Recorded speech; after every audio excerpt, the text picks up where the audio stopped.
Okay, let's just pray. Loving God, we thank you that tonight we can come to study again your words and a lot of things about how to serve you and your church. I pray that you will give us the wisdom, the understanding, and help us to work together as a team for your kingdom, and pray for friends who are sick or cannot come today. Be with them too. We lift up all the time before you. In Jesus' name I pray. Amen. Okay.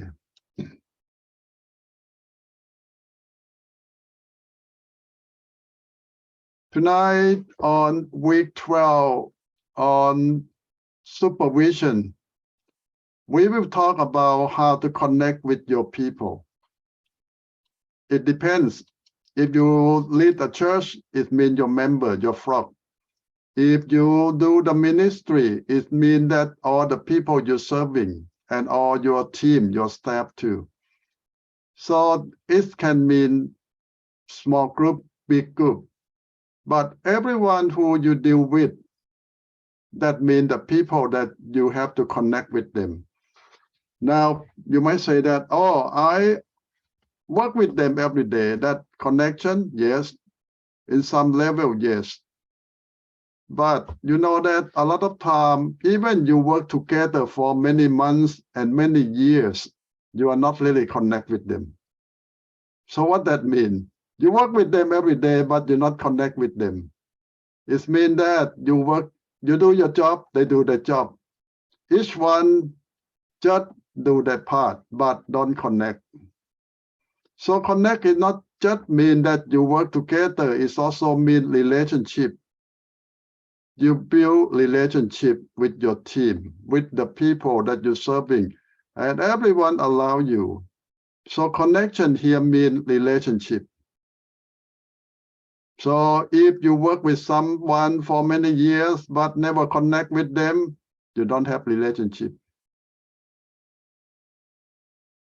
Even you work in the room that have 100 people, but you don't connect with any one of them, not very close to any one of them, so you don't build relationship, you don't have connection, real connection. So that is bad and sad, but that reality. A lot of people in America and all over the world today so lonely and have no connection. And you might heard that there are all kind of website, internet that try to connect people. And you pay a fee, you give all information about yourself, and they try to connect you with someone that you can date, or you can make friends, or you can get married with. Well, some successful, some not so successful. But, well, at least they try.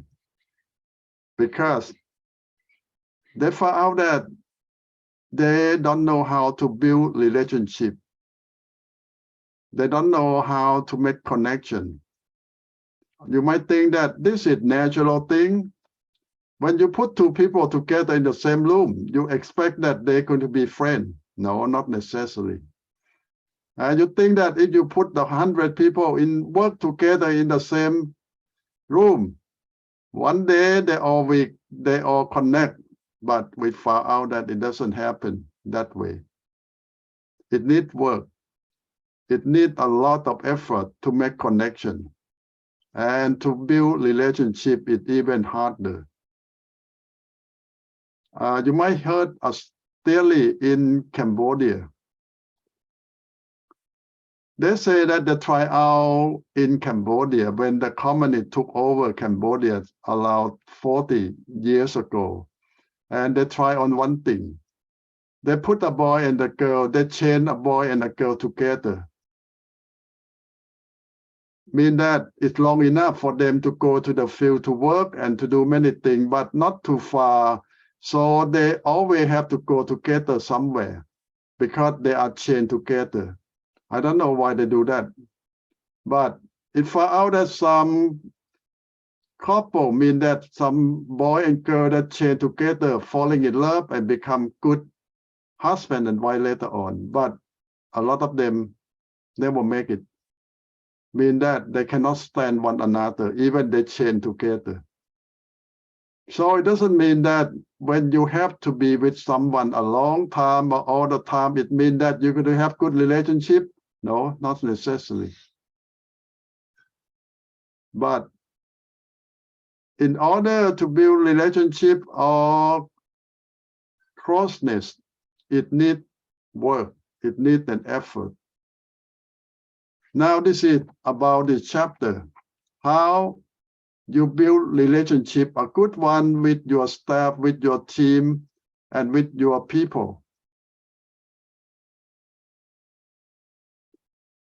And if you study or look at a lot of kind of study that's going on in the past 50 years, most leaders say that relationship is everything.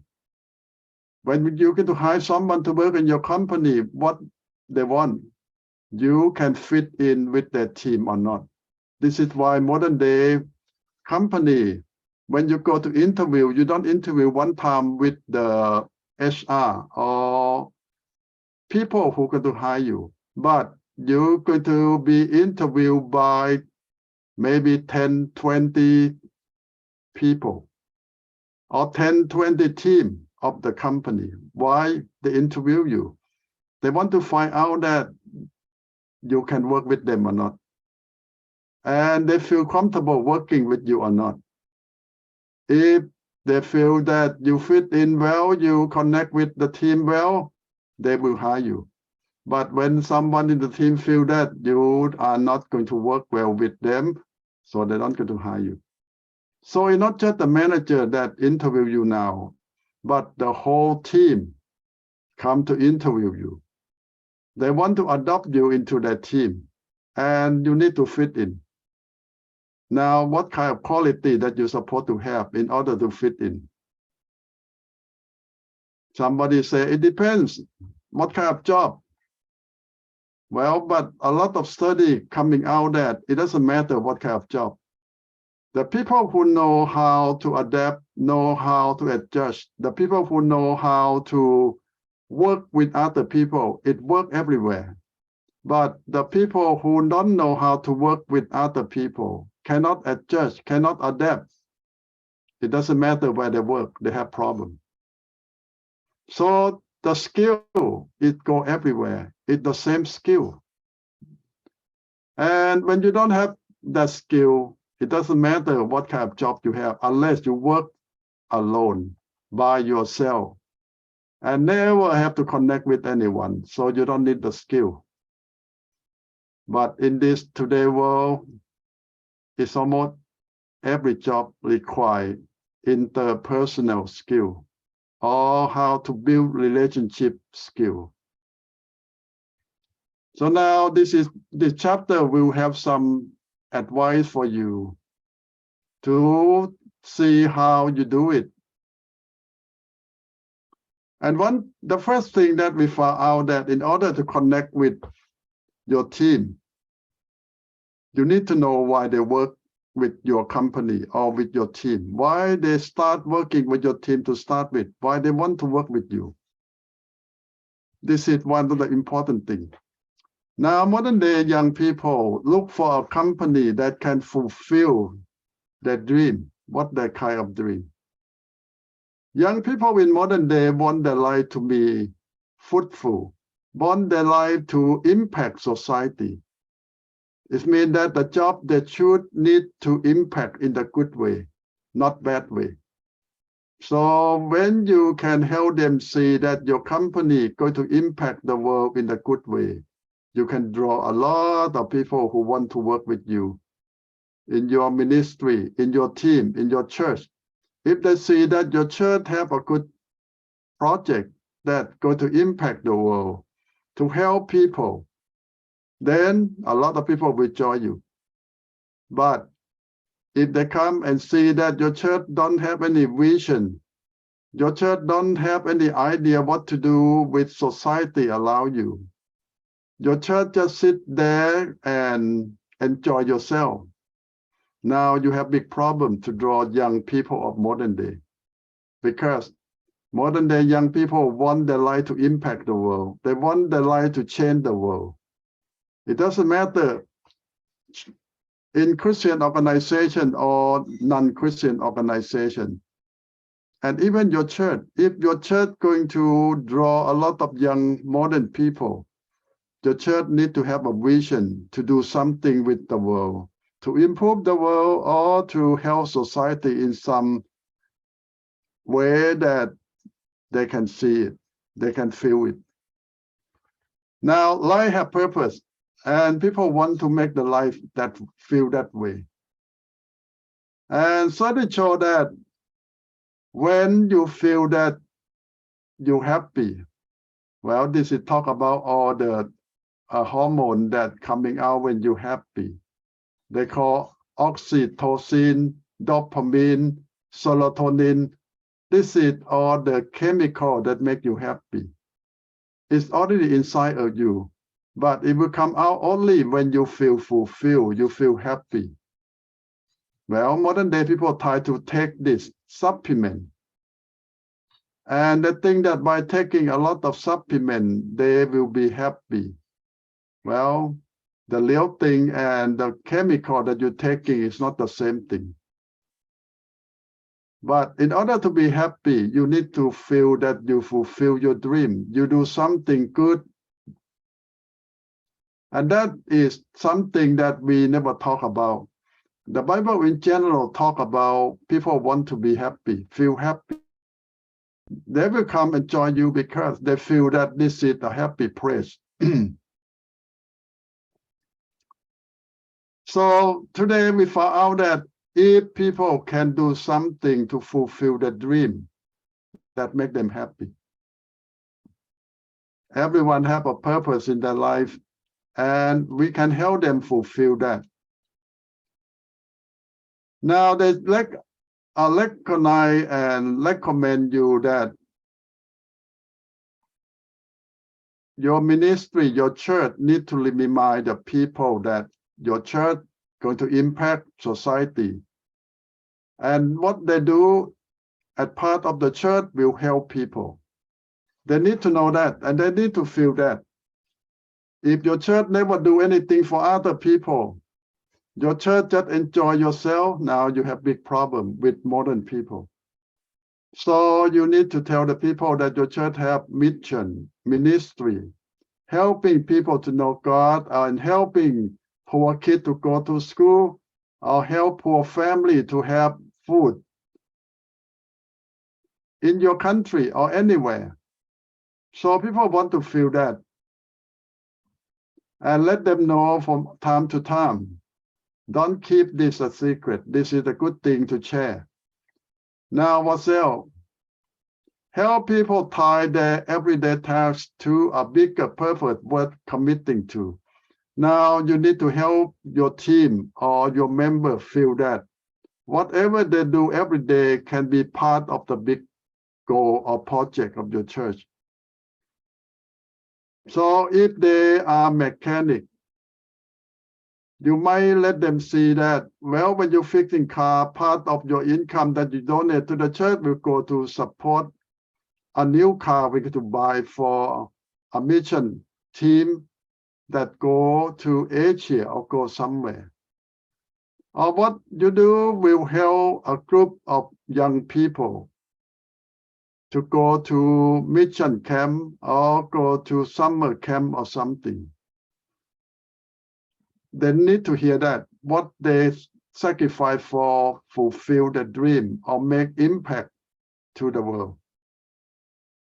Make contribution goal more than achievement goal. What the difference? Contribution goal and achievement goal. Well, some people just look at success, but they say that success is difficult to define, but contribution goal is easier to define. What that means? For example, you have a target of $1 million goal, and that you can emphasize that now we hit halfway. We have 500,000 now. We still have half of the way to go. That means that you have a contribution goal, you have a target goal clear. But when talk about achievement, it's difficult to define what that means. When you send the money to help some project, what that means success? Well, they go to the mission field, they go to the camp, and what else happened? Well, you might say 10 of them accept Jesus, or 10 of them dedicate themselves to serve God. Okay, that's some achievement, but still it's the beginning. But it's a lot better in theory that you tell them that we hit target, we got $1 million, and that $1 million will go to all 10 projects and to support all the work for 1 year. So that is contribution goal. People can see that they hit it. So a church or a ministry is different from business. Business might try to make money. Whatever the team try to do is to make the most profit. But a ministry don't make profit in that sense. We just want what we do to impact people's life, mainly spiritually, but emotionally, mentally, and physically, it's okay. But that's not a main goal. A ministry have a main goal is to impact the spiritual life of the people. Bring them to God, make them get closer to God, and that is the goal. It's not just a goal for the people that we try to work with or to help, but the staff, the team, the volunteer will have that impact too by working, by serving, and being part of the team. And that's what we expect to happen when we all do the ministry together. And they say that modern day we use a lot of internet. They suggest that use the online and all the connection that you can get. And that will help smooth out your ministry in many other ways that you cannot do it yourself. Today, a lot of restriction on your traveling, time, money, and a lot of things. But when you use internet like Zoom conference, and Facebook Live, or many other social media, and it's free, a lot of them free, and you can connect with a lot of people, but you need to know how to use it in the right way. When you don't use it in the right way, sometimes it wastes of time and wastes of a lot of resources. But I believe that most ministry use it in the good way. But have to know that what you try to do there impact people or not and beneficial or not, because some people just have so many groups and it become a burden. It's too much. And some people try to join every single group every day. That might be too much too. And you cannot sponsor so many groups on every day, because you need to think about the quality and the purpose why you have the group anyway. So each group need to have a goal and a good target. And when you have a online ministry, you can do a lot of offering and a lot of information to help people. It's not just in your church, but people who live all over the world can join you and can learn from what you're going to offer, and a benefit is big. But I always say that the online ministry just to supplement your church or your ministry. It cannot replace your church. Somebody think that from now on we don't need a real church. We can have online church. No, it will never happen. Online church, online ministry is the supplement of the real church. We still need a real church.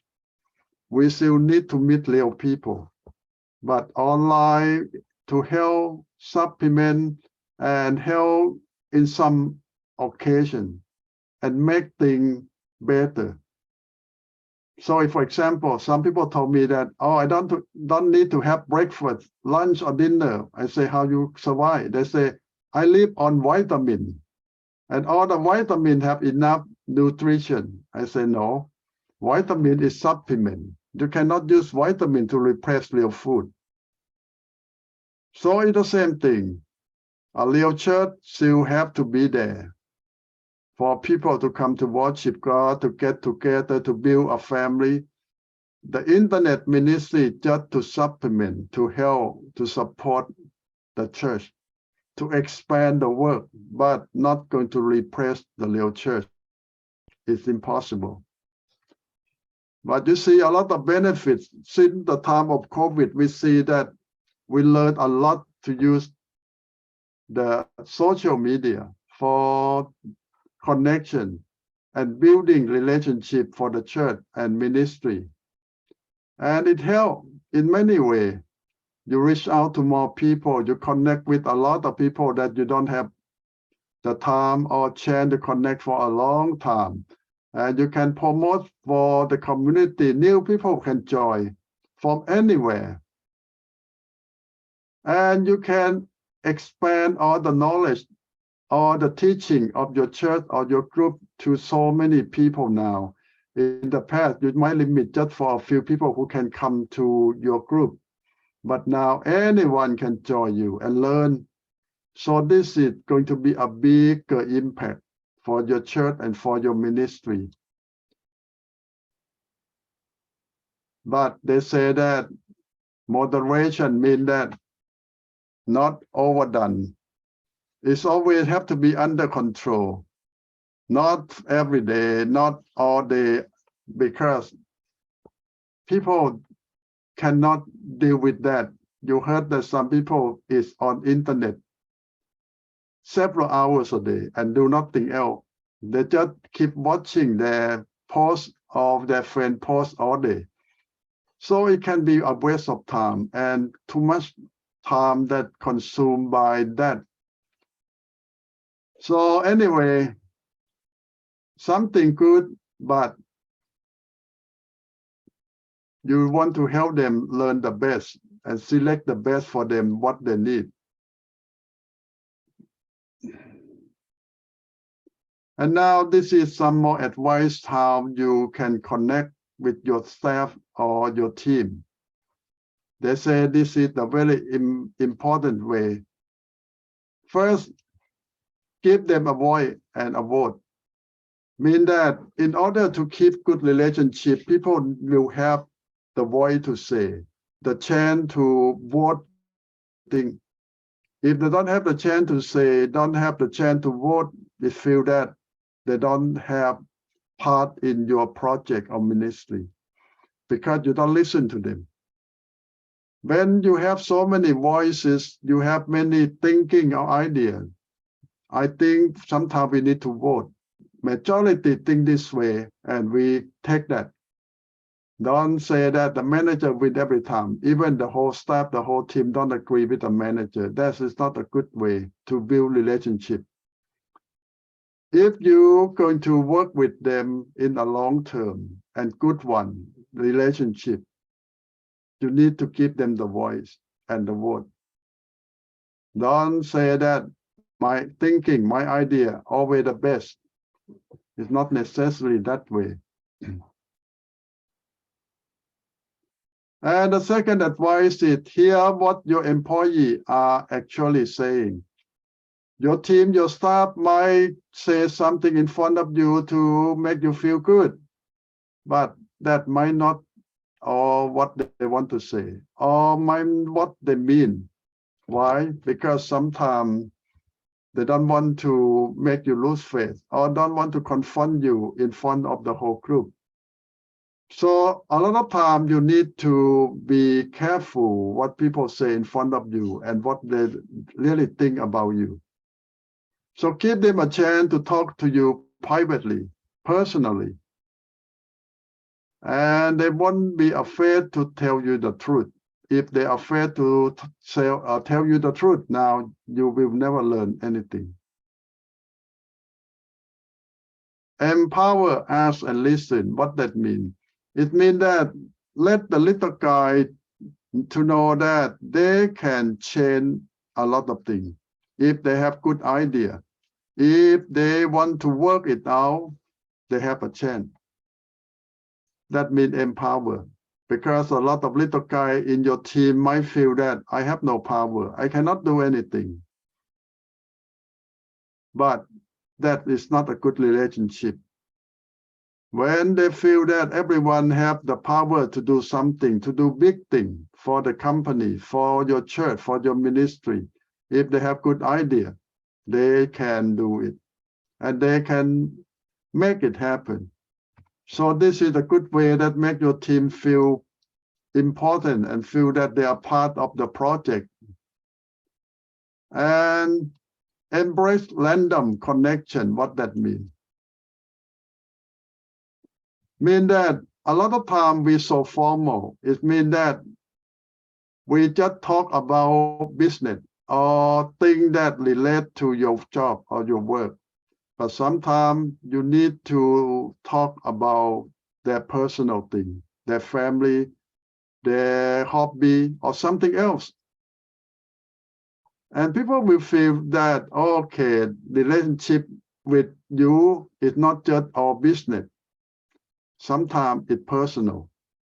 And when people feel that you and them have some personal connection, like both of you love the same sport or the same hobby, or want to spend time doing something after work together, that will build relationship even deeper and stronger. A lot of people just have job relationship, but no other private, personal connection at all. So that is not good or deep enough. So they say that random mean that thing that not planned. Help every employee reach their goals. Now they talk about everyone have their personal goal. Yes, when they come to work with you, you have a company goal, you have a ministry goal, or you have your church goal. But everyone have their personal goal in the same time. So it's good to try to know each one personal goal and try to help them reach that goal too in some time. For example, someone join your team to help you do some music. And what their personal goal? Their personal goal is they might want to learn how to play guitar or piano. They come to join your worship team, they help you sing, but they also want to learn some kind of music. If you know that, you can support them and help them. So they can be more helpful and more beneficial to your worship team, because now they know after several months or several years of learning the instrument, they can also pray in your team too. So they can do more besides singing. And everyone have their personal goal of something. It's good to know their personal goal if they want to share. But you can find a way to know that the whole team want to support everyone to be happy and fulfill their personal goal in the same time when they work with you in your team. Train them to quit. What that means? This is the business idea. They say that even you want them so much, sometimes it's better for them to work in some bigger company. It means that you don't want to hold them back if you know that they can have a better job, a better future somewhere. So this is idea that most companies don't like because you can lose them. But they say a good company or a good team will never hold back anyone team that you know that they can be better impact or can do better job with bigger company or bigger or better project. Why? Because especially in ministry, it's not about us, it's about God.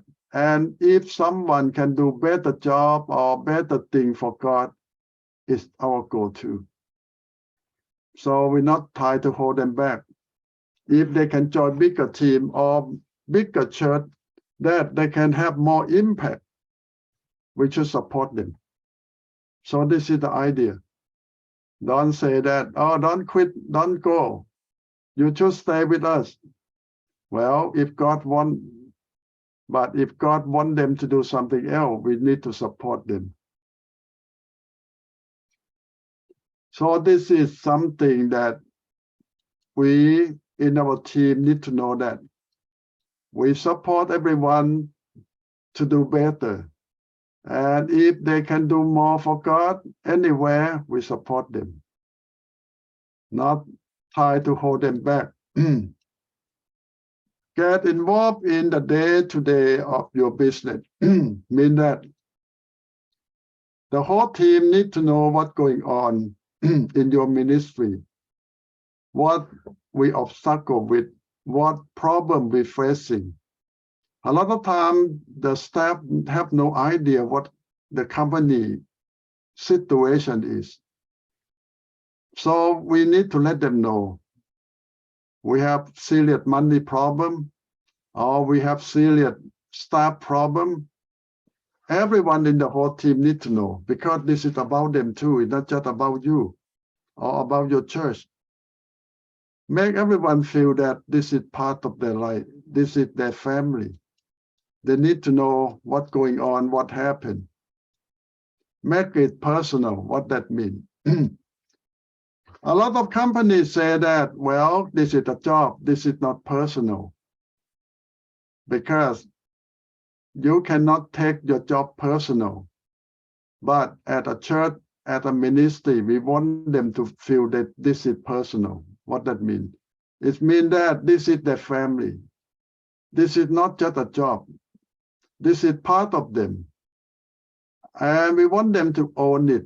We want them to feel that this belongs to them. It's not something that they walk in and walk out, but this is their family that they live with and they share with. And this is personal. Invest in your most important asset. What does that mean? The most important asset is not money. It's not the building. It's not the land. It's not the equipment. The most important asset in your ministry is the people that work with you. That is the most important thing. Take good care of them and let them know that they're important for your church and for your ministry. Without them, we suffer. And they are important for us. And we want to invest in them and help them. Give them room to try new things and fail. Wow, a lot of people say that we don't want people to fail. But sometimes fail or make mistake is the way for them to learn, to do better job. If they never failed, they don't know that what can do better, because they always think that they already did the best. A lot of business, when they build a team, they allow them to try out something new. And even if fail, it's okay, because they learn from that mistake and make themselves better next time. Now, as a church or ministry, we don't want anyone to fail. We don't want anything to go wrong. But sometimes, if you want to do big things for God, we might have to try. And you fail, it's okay. Sometimes we move too slow or to be too cautious, so we cannot do a lot of things. Because whenever you want to try a new project, it's always a chance that you will fail. But you need to take a chance and do it, try it. So this is the tenet why. And number 11, led by example, mean that you, the leader, need to set a good example. Not just talk about it, but we all have to do it. Okay, this is 11 advice for your team. How we going to know one another and feel that we are part of the team. 11 things. Now, I want you to get some idea and thinking about this 11 advice about how to build your team. And which one you think is the most important thing? And which one that you try it and think that it worked well in that 11 suggestion. Okay, this is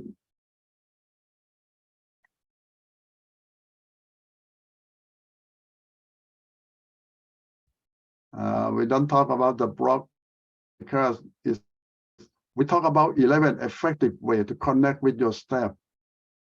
Give them voice, vote, hear what your employee really say, empower them. Number 4, random connection.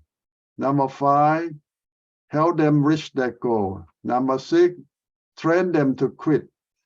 Number 7, get involved in every department. Number 8, make it personal. Number 9, invest in the most important asset, mean that invest on your people. Number 10, give them room to fail. 11, lead by example. Okay, I want you to think about this 11 advice, how to build your team. Which one that you think that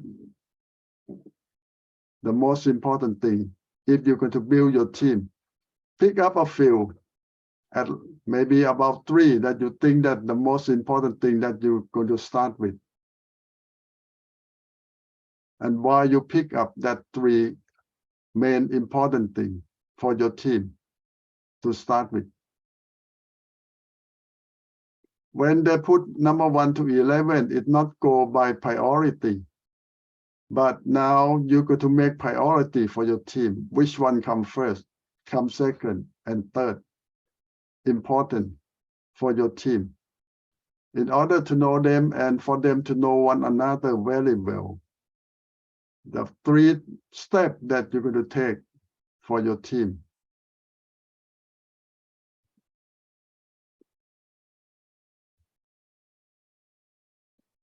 Okay, I will give you time to think and time to break. When we come back, we're going to discuss about the 3 things that you decide that they are important for your team to build. Okay, let's take a short break.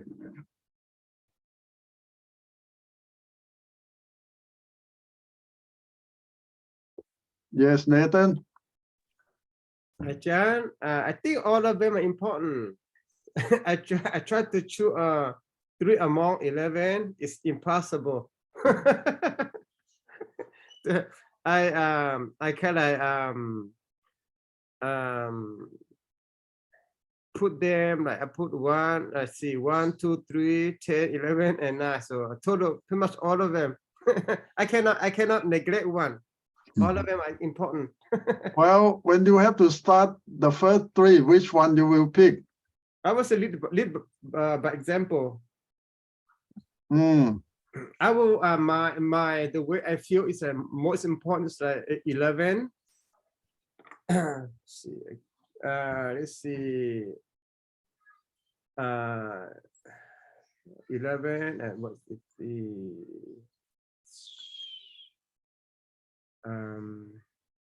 See. Yeah. I would say 1, 3. 11, 1, 3. Okay, tell your friend what are they? 11 is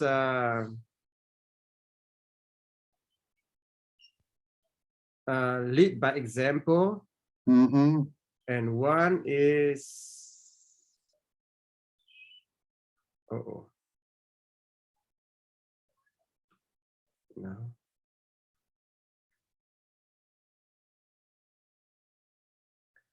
Give me a few moments. give employee a voice and a vote. Mm. And 3 is empower us and listen. Mm. Yeah. Okay. Because the other I don't have to emphasize, but the one we said, empower us and listen and give employee a voice and vote. There, a lot of I noticed a lot of time the leaders, they don't really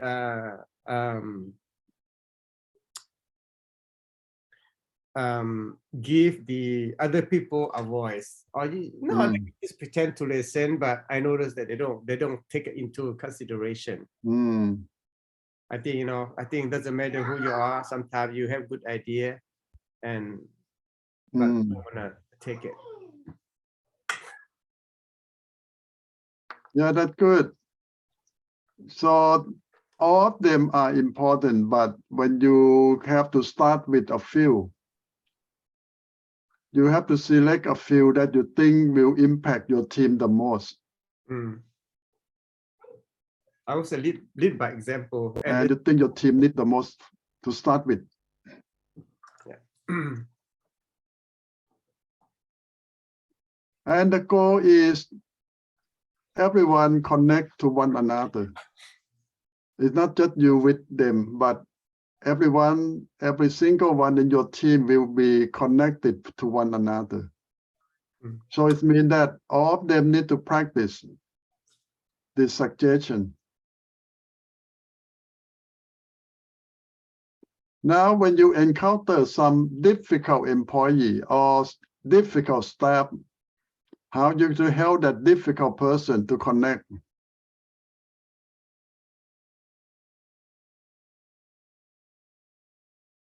You will see that some people it's very difficult to connect with anyone, to work with anyone. Now, how you to help that person? I would say listen to that person, listen and what that person has in mind. And if we notice that that person doesn't understand the way he or she should react, maybe we have to teach that person. So you have to, listen more, or maybe you have to change your personality to work together, something like that. Yeah, now I think that the whole team need to know one another.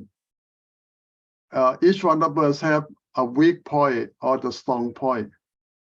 Mean that somebody can connect fast, somebody take a lot of time.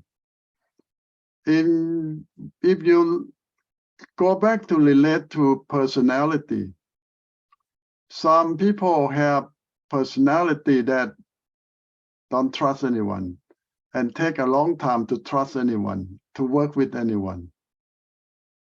It starts with a little bit, and some people get more and more difficult.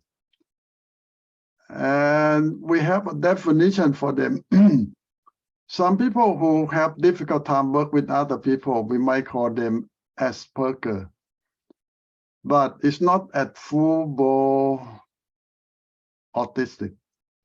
You know that in some organization we have autistic people, and they're the most difficult person to work with because they don't trust society. They don't really open up to stranger. So that if you have someone in your team that have that personality, now you have a big problem. But if you have no choice, you have to work with that person, how you deal with him or her. I don't know, you ever met those autistic or Asperger person? Yeah, Nathan. I would see those kind of person that's so the IQ so high. A lot of time they don't need us. They just need some kind of direction. If you have a business, you say, okay, you do this, and give to them that they just like do their own thing in the corner. The way I would see it, but I don't. I don't see how they can relate to regular people because their IQ so high. They are not socially. They cannot connect to us with us. They are so different. But I know that to start with difficult, but they can learn, they can train to trust and to work with other people. It's difficult, but it's possible, but difficult.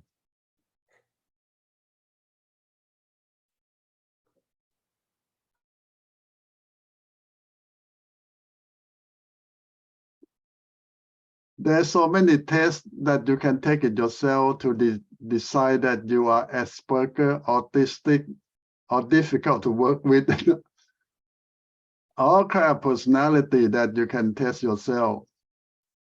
And most companies will make you take a test before they take you in the team. And sometimes we might never realize that we are a difficult person to work with. Do you ever think that way, that you are a very difficult person to anyone to work with you?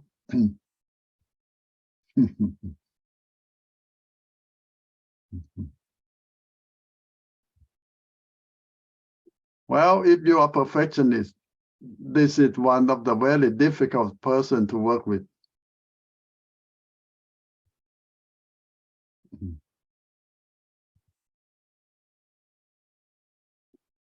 But there always some in your team that you know how to handle them and to work with them.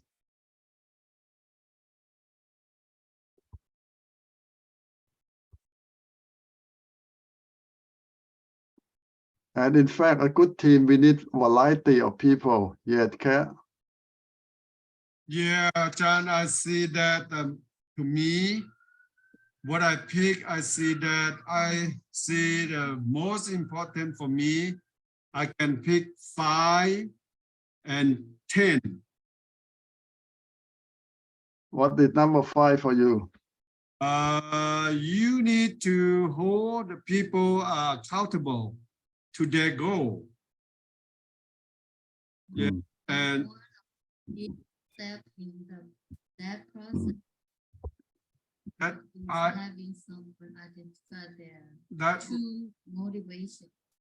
Yeah, it's to me it's very important for me when I see that. And number 10 also, because 10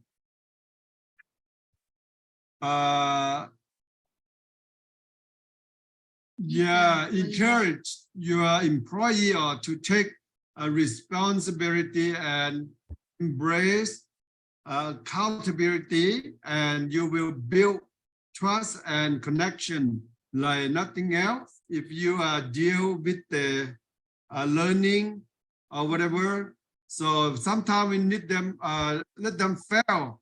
That's why, I know that most of the time I fail anyway. I fail first time, second time. So but it is important for me. I can say that number 10 also. So give some room. Yeah. Give the employee room to try things.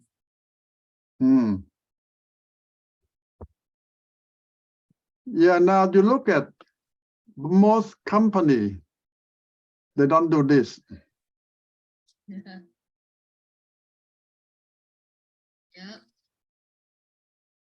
Most company have a boss who tell people what to do.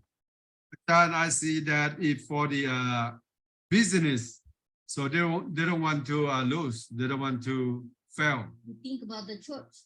Yeah, for me, if I compare, if I want to do my ministry, that's important for me for number 10. Try to do the new things and see if it's a work or not. Yeah, at the church or ministry, we have different goals. And we want our team to feel that we are not their boss and they're not employee. We are important for God to do this work. And also we have to, number 11, we have to lead by example. Yeah, Nathan. Yeah, I think I don't know what you guys see, but to me, church, yeah, it could be, you can consider as business, but another way it's not business. So it's for example, if I have my own company, I'm the boss, I pay them the salary, so I can tell them what to do, not to do. Go faster, more the faster you go, then more money you will make. But church is non-profit, so it's different. Even though you want that person do good, but you cannot just say it. So you have to lead it. You have to kind of show to that person, let that person know, but without saying the way I see it. So that's why in my church I do so much. Another way I wish that person, the people would see it. They would just do the way what I'm doing, because we cannot tell that person, come do this, because everybody, we just volunteering. We just do it by the love of God, not like not because we have to do it. The way I see it like that. Yeah, you see, church, we use a lot of volunteer. And you see that is not really an employee at all. So we have to treat them with respect, because they give their time, they volunteer to help. And we need to treat them well. And that's why we try to make them feel that they are part of the team, because God wants to use them, not because we pay them to do the job.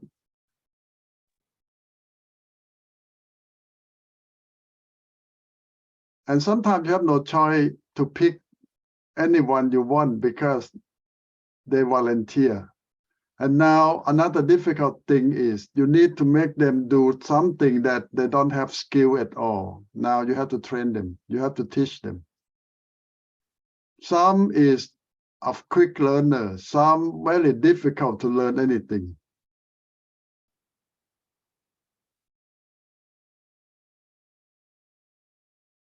And that's another thing that you need to know how to deal with people who learn fast or don't want to learn at all.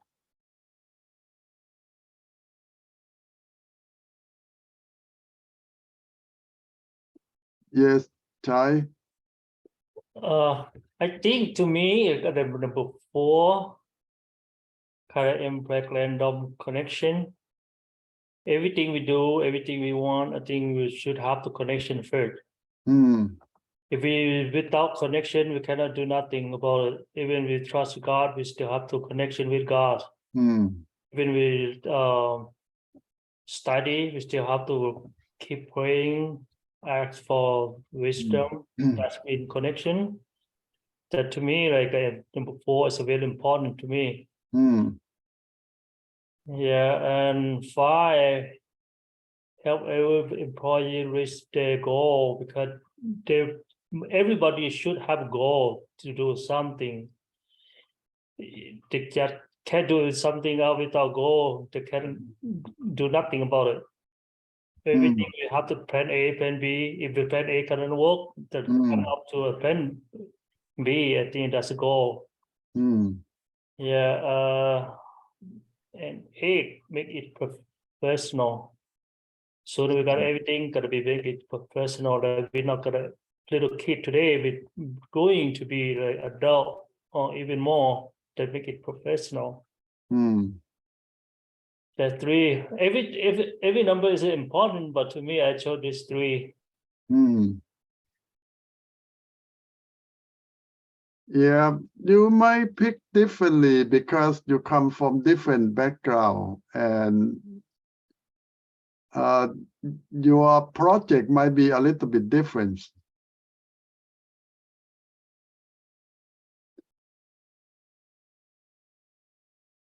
And sometimes you see that in your team, you need a certain thing now.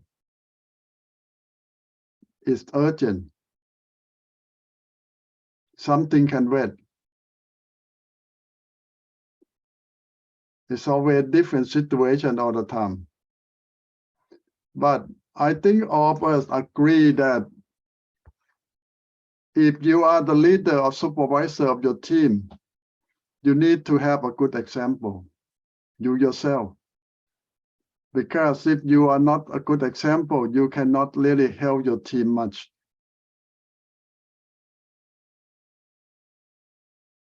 So, by the way, to say that we are not perfect, but at least we show them that we are sincere and want to work with them.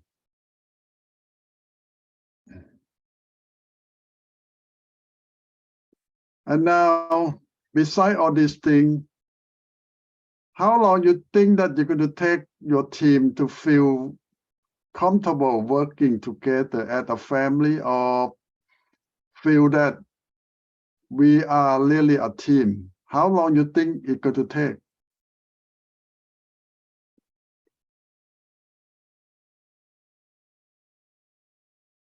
Somebody said 3 months, 6 months, a year.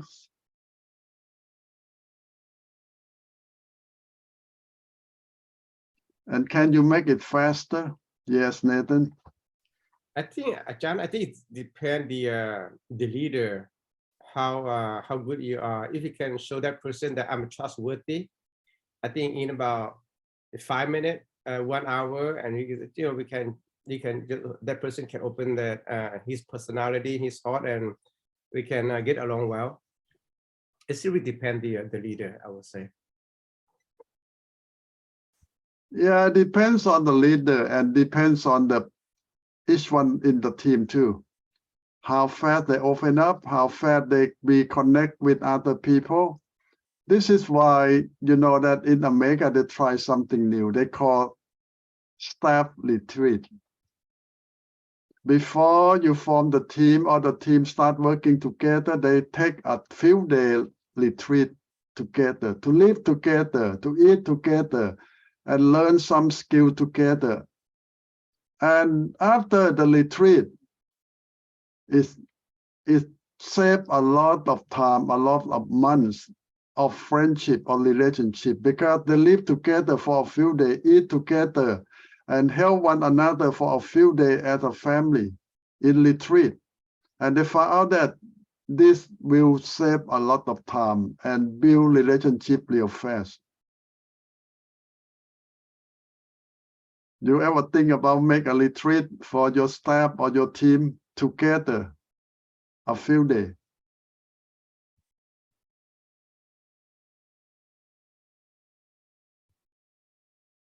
I don't know. I believe all of you went to retreat before, a church retreat or men retreat.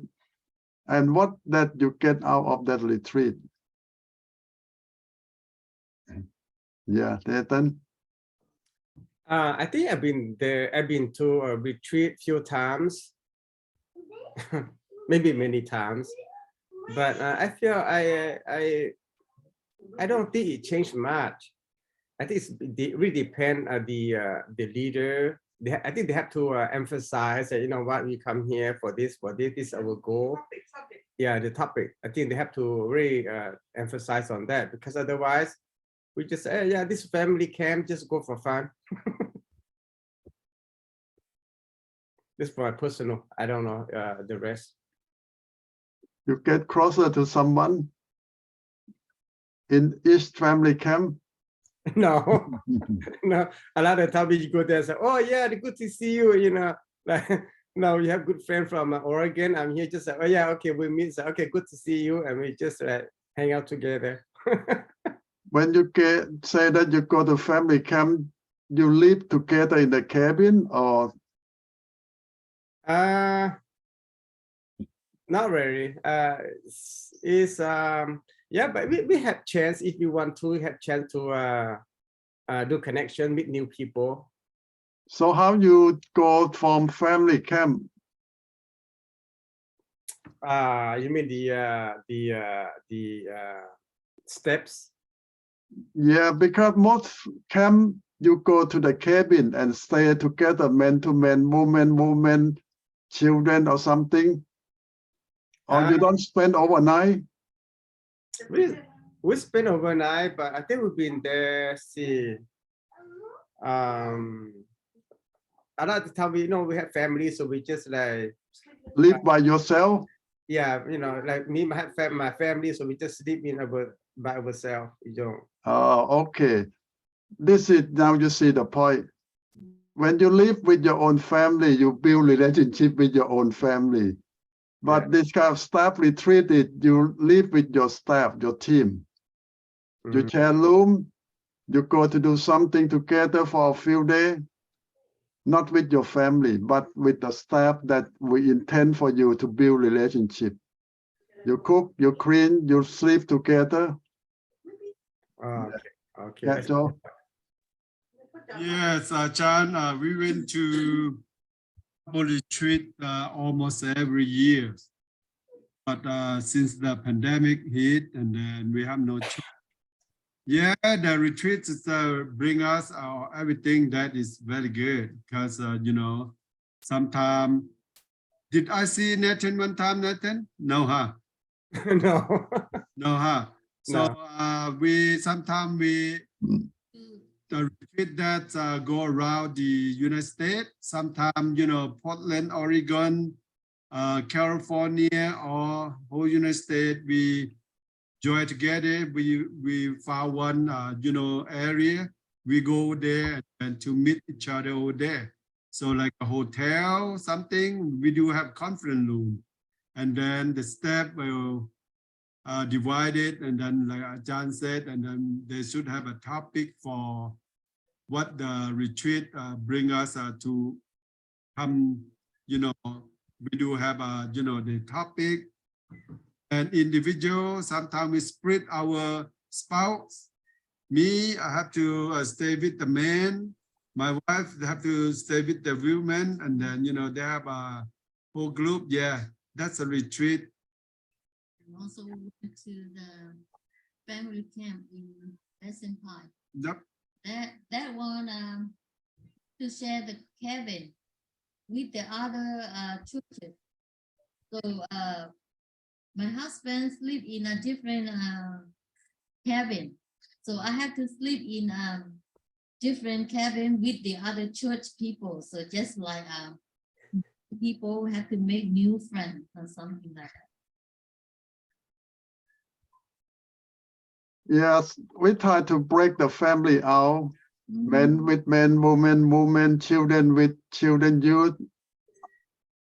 Only the very little one maybe can stay with mom. So that's the goal, the purpose. Yeah, I think it's I see yeah, I see that yeah, because I don't know, every time I go I have little kids, like, so it's really hard for us to separate. Like when we were since I married to my wife, so we took my niece in. She was about 1.5 years old. So we we had her for until she's over 18, and after that we have our own. So where we go, we always together. Yeah. Maybe I think beside sleeping, beside nighttime, I think during the daytime we can do it too. Just like, you know, random the organizers can randomly you know, to like put people together and without asking, without just like randomly, just so if you happen to know each other, it's good and not good. But if you don't know each other, then that will be the good opportunity to know each other. I would say that would be a good thing too. Yeah, you need to know the purpose. If you go there just to build up your own family, that's what you're doing. But if you want to build up a new family with a new group, you need to do it intentionally. It won't happen by itself.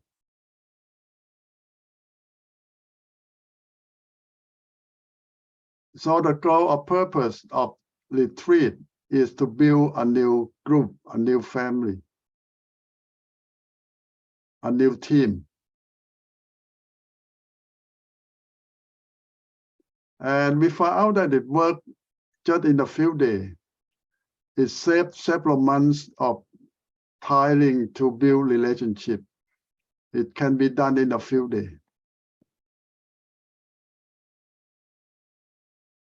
Save you a lot of times.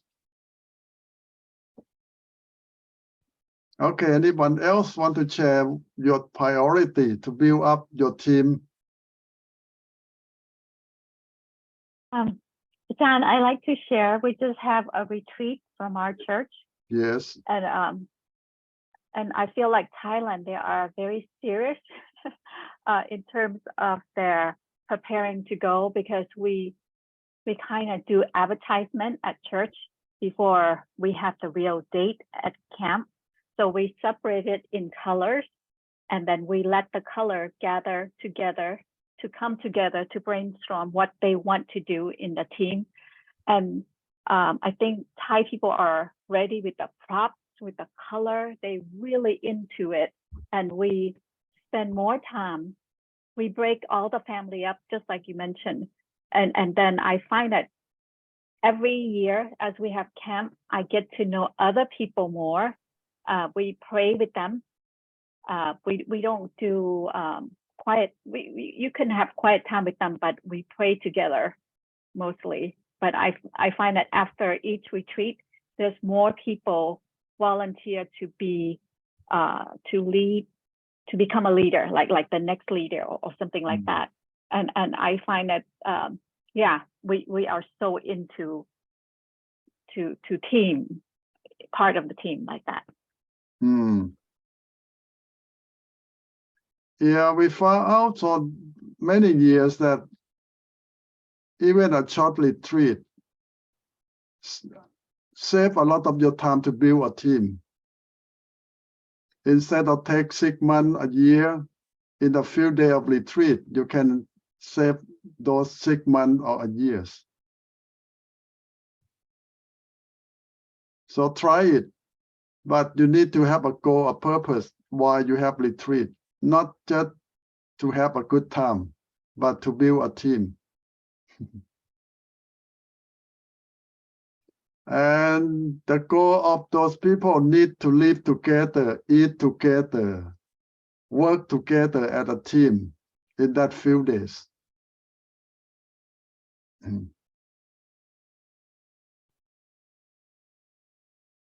And you might be surprised at how it works so fast. Even many business now use retreat to build a team too. And this is the idea from church. John, for the retreats, it's very important. No matter how expensive, that's worth it, okay, for retreat.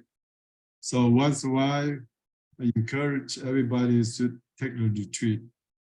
For example, couple marriage retreat or church retreat. This is women retreat, men retreat. This is my church. Sorry. We have men retreats every year. That's work. That's a lot of things going on. That's very good. So I like that retreat. We just had our Women retreat. women's About retreat 3 weeks ago, 4 weeks ago. I think last month. Yeah. And many I think 6 or 7 churches. About 80, right? 80, 105. 100. 105 people joined that retreat. Yeah, That it's good. time men had to cook for us. Yeah. Because when I did. men's camp, the women had to cook for them.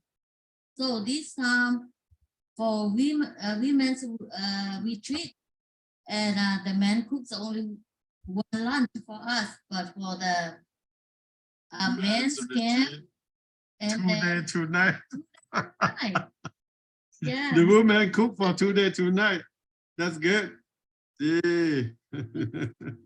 So the woman cannot eat the food that the men cook. For our women's retreat, and we the men cook, and we enjoy eating together. and enjoy for our learning what they come to teach for us that just concentrate for that, so we don't concentrate for cooking this time. Yeah. Okay, good. Let Thai to go back to finish the note first.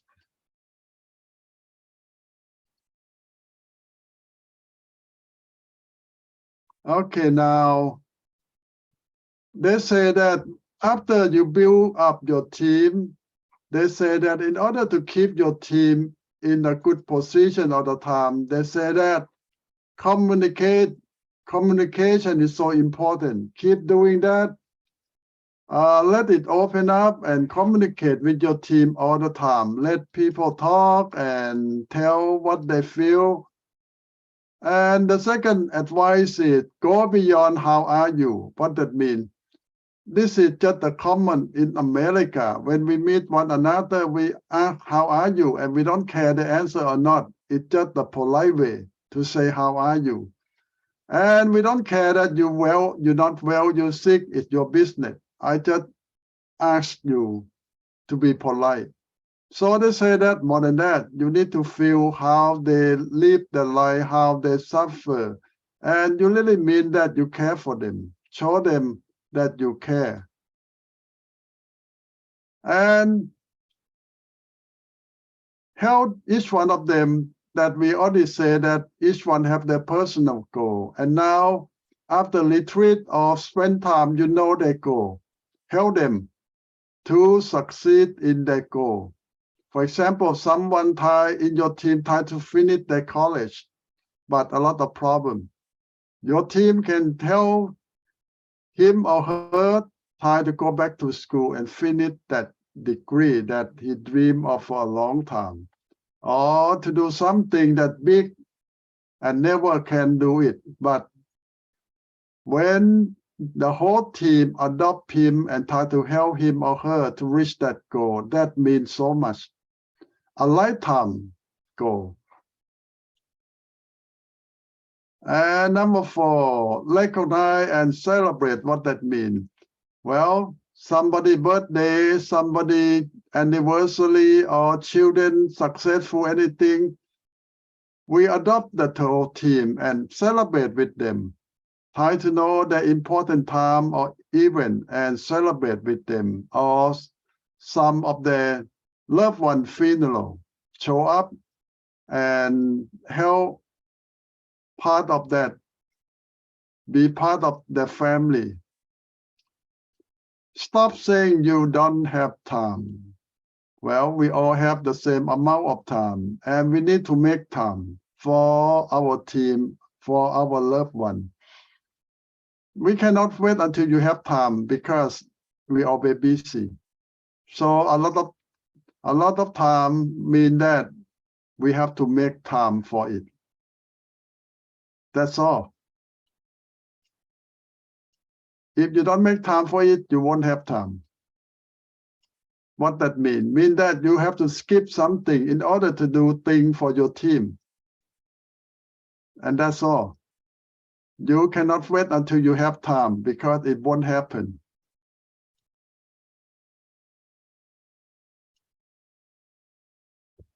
Now they say that in modern day society, we are so disconnected. So it means that in reality, the company or the team support to connect to one another, but they say this world is so disconnected, mean that everyone live for themselves. We don't talk, we don't communicate, we don't care. We just do our part, we just do our job, and we don't care about anyone else around us. Now how you change that in your workplace, in your team, in your ministry?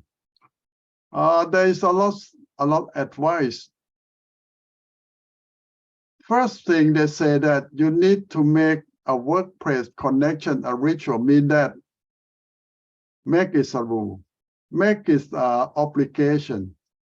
Everyone need to connect this required. Don't say that I can do my job alone without any support or work with any person. Well, it might be true, but don't allow that. You want everyone to work together. This is requirement. Even your job can be done by yourself, but we don't want it that way. We want you to work as a team. Make it easier to ask for support. Now, this is another major thing because some people need help, but nobody offer help. And everybody will say, I'm busy, I cannot help you. So we have to change that culture. And the company or the society or the ministry need to let everyone know that we need to make time to support another person. Because our success come from everyone happy and help one another. Don't say, I don't have time to help you. I'm busy with my project. Well, everyone depend on one another. So always support one another. Make onboarding more experiential. Experiential means that it's not just a job, it's not just a requirement, but it's the experience of life that we work together. A lot of things we learn on the way. And even something we don't know, we can learn by helping another person as a team. We all learn to do new things. And that the goal is we exchangeable. What that means? Well, if someone cannot come to do that part, somebody can take part and do that part for them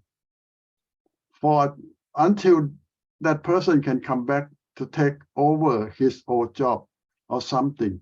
So this means that we intentionally replace each other part when we have to. So this require a lot of learning to make recharging a reality. What that means? We borrow this idea from battery or a rechargeable car or battery of something. A lot of times when people say I run out of gas or run out of energy, it means that he doesn't work, cannot work anymore. But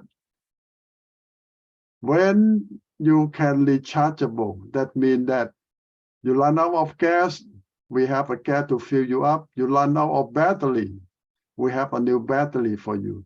So it means that we help one another. We give you time to recharge. We give you time to refresh. Doesn't mean that when you cannot do the job, we kick you out. But here mean that when they're so tired, they're so consumed with something, we give them time off. And somebody step in to help. So this is a team.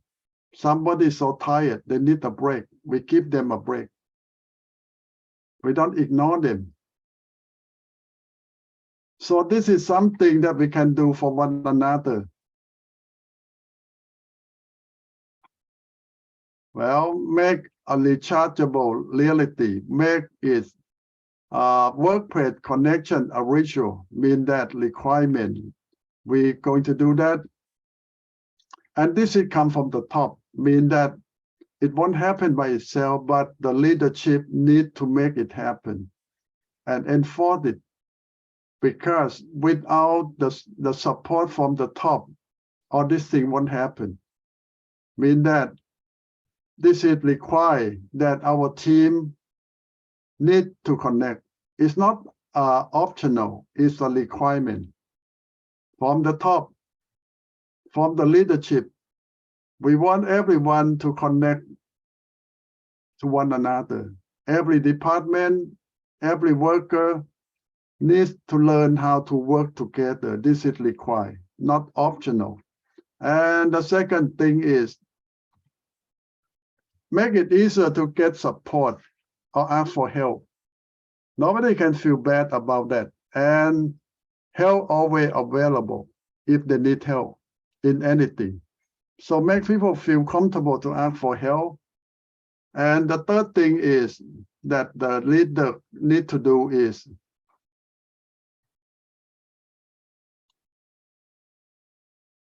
more experienced or make onboarding mean that we always learn new things together. We all help one another. And meeting other people is a new experience all the time. We're sharing experience, we're learning about one another. And the first thing is make recharging a reality. This thing just means that we're ready to give people a break and make them feel fresh again before they come back to work. So people can take a break or get help or make support easier. So this is the fourth thing that leadership need to do all the time, and make it the policy of your team, of your church, of your ministry. So I will come back to you that you think that if you're the leader of the team, you can make this happen.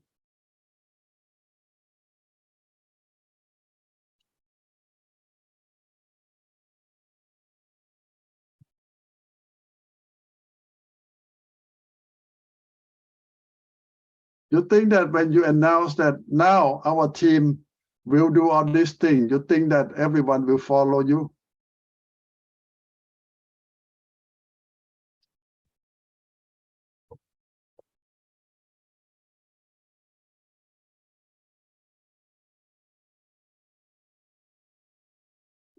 It's not just one time that you announce your policy, but you always remind them that this is our goal.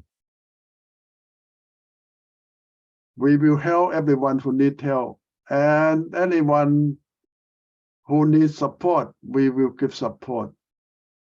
And at the same time that we will give people a break when they need a break. Let them know from day one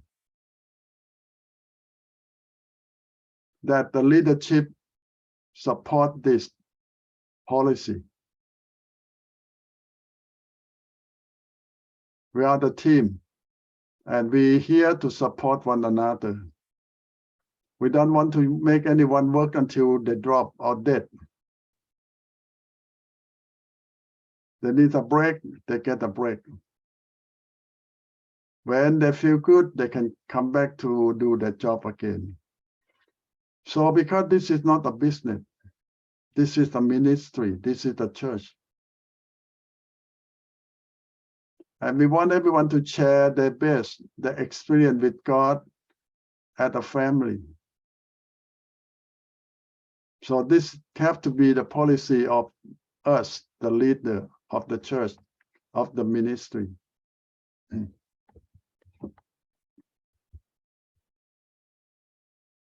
I don't know, you have experience that some of your team come to tell you that they need a break. And what you do, what you say. I think that more churches will say, oh, you can do it, keep doing it. We don't want them to take a break. You're right. Most of the time I heard the elder said, no, you cannot quit, you cannot break. This is God call, you can do it, you can do it. Force them to do it, Ajahn. Yeah, sometimes when we see that, we should of the people who running the church. If we don't say that, no one can replace. Yeah, I see most of the time the elders said, no, you cannot quit, you cannot quit. So me too, somehow I can say that too. So you have to hold on, let them break. So the reason why we cannot find another one, no more than. So keep praying, and then God will send one. So the empty, I mean the. So what should I do, Ajahn? So well, you ask them how many months you need a break. Oh, okay. Don't tell them or don't let them go cut off forever. Right? Yep, Just limit time. yep, How many day, how many months? That's a good idea, John. yep. You can tell them you might need a month or 2 months or 3 months of break and come back. Ooh, cool. That's my. I got a new idea from John. That's, Yep. thank And you. tell them that when you take a break, I have to repress you. I can take the position. Yeah, or someone that they have to replace you for a few months, so you have to come back. Yeah, Ajahn, same thing. Mm. Yeah, thankful for grateful. Yeah. At this time, when I take a lot of time to travel around to Mm. do my ministry, and then he's sick, but he said, "Don't worry, okay." So I replace for you. I can take your place, and then whatever, when you come back, and then you stay helping you. That is from Ajahn tonight. Thank you. You ask for feeding, right? Ajahn, Yeah.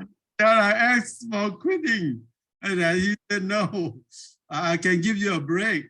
That's why he said. That's like Ajahn teach tonight. Yes. Yes. Yeah. Nathan. So what you guys saying is you take some time off after that you say, okay, I'm done, I'm ready to come in, jump in. I just wait for people to ask you to come in. Well, you can keep checking with them. You're getting better now. Ready to come back?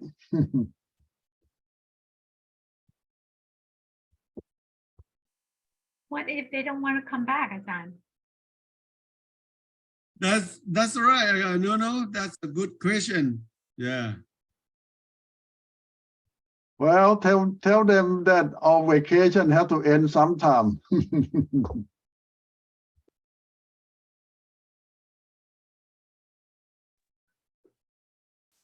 I think, Yeah, I think a lot of people, they want to time out. Technically, they just want to quit because they burn out and they just like, okay, I can't do anymore. Just they just find a way out. I would well, say. but you see, you can give them support. Let them know that we care for you and we know that you're tired. We want you to take a break to refresh yourself and let them know that somebody going to take your place for a few months for you, waiting for you, and ask them what we can do for you to help you when you take a break.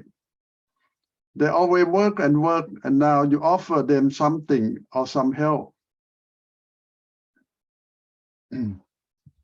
I feel like in the ministry, when they speak up, that means they are ready to go. They are already burned out. They don't want to come back. So don't wait until that point. So when you see people start so tired, you might go there and ask them, do you need a break, a few months before they burn out?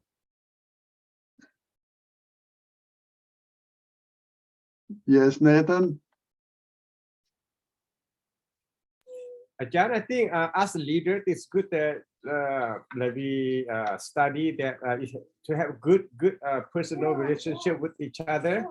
So just keep our eyes on that person, make sure that they're okay, they're not burn out, that be honest, and so they're not burning out. Otherwise, if the car's too old, that's not fixable. They just yeah, I would say yeah. Yeah, I think it's a very good study tonight. I like it. Yeah, don't wait until they burn out. You'd see, some people work so hard and now you can offer them a break, a short break. Done for Mian people, in Asian people, I think they kind of a little bit, soft skin and then, difficult thing. sometimes if we see them too tired, and then if we try to do good thing like John said, ask them. So you need a break. They might thinking that we kick them out. That is a very, very be careful. That's why, Very difficult. yeah, it is very difficult. Near people. Okay, maybe you can say a different way. You might say that, oh, can I help you in something? Yeah, maybe that is will be work. Yeah, or you tell them that, can I take you out for a vacation or a good time for dinner or something? That might be good idea. If we say you can take break sometime, and then they might, oh, you come and kick us out. Try to fire me. Well, you love fishing. Why don't you offer them? I will take you out for fishing for a field day. Good idea, John.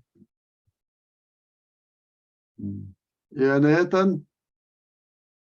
Ajahn, I think for me personally, as if I were a leader, I would say, for example, if I have like 2, 3, 4, 5 people that working under me or just working together, just keep my eyes on that person or all of them, and just like have good personal relationship with them.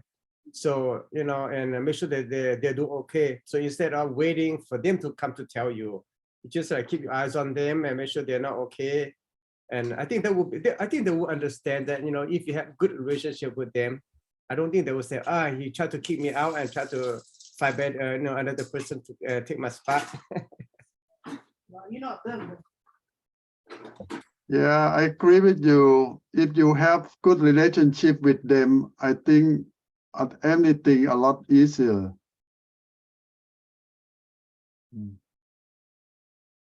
Yeah, but still, you know, in like Asian culture and mixed with Western culture, it's really confusing for me. So anything people can think of.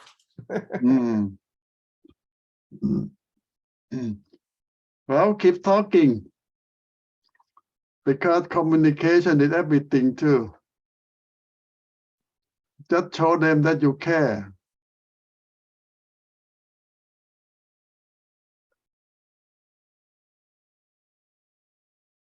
And a little thing can mean so much.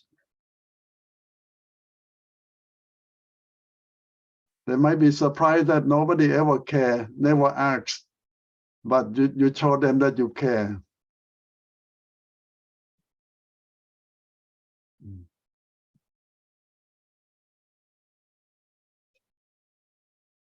Yes, Nathan. John, we were talking about, I don't know, like tonight I've been thinking about Elon Musk as a CEO, as an employer. I heard that I read about that he took over Twitter. He fired a lot of people. I don't think he has good CEOs mentality. Maybe like he doesn't care much about other people. What do you think? Well, he a genius. He a very good thinker, dreamer, but he a bad manager, bad supervisor, I can tell you. He personally have a very good idea. I think he should stick with that. But when he tried to run the business, I think he make a mistake that he's not skilled. He don't have that gift. The way I see, maybe he's like he has really a greedy personality. You know that he's so famous. Doesn't matter that he does. He always find people want to work for him. Maybe because there's no way that he finds so many people. I heard that he make his not CEO but managers work like 24 hours and sleep in the office. They're not allowed to go home because they have to finish certain tasks, certain project. Well, he's the inventor, dreamer, He created new idea, but he's not a manager. He's not a supervisor. So I think he better stick with his gift. Don't try to do something that is not his gift. He could ruin everything. So you see, a dreamer, an inventor is not the same as a manager or supervisor.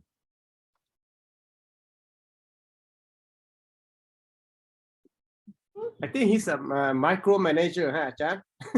Yes, or the inventor is that way. Because they have to stick with detail. Now you will see what will happen next.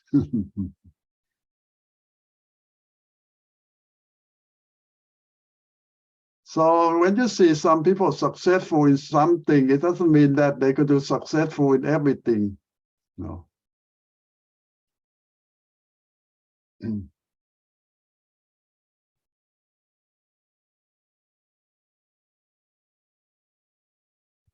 So stick with what you're best at. Don't try to do other people's job.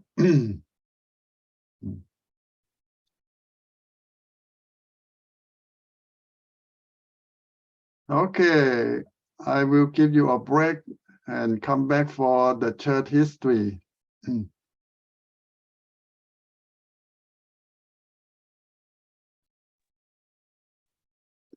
So what I'm looking for when you write a project of the history of your church is who started the church and what is the goal of the church?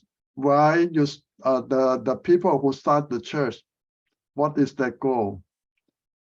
And what obstacle the church have been facing throughout the years? And what is their future that you can think of or expect in the near future or in the far future about the church that you select? That main thing. You can offer more about how the church managed, how the church run, how the church grow, or whatever you want to add on. And the evaluation part is what the strength of the church that you have seen, and what is the weak point of the church that you have seen. So that main thing about your project. So you have question concerning the project?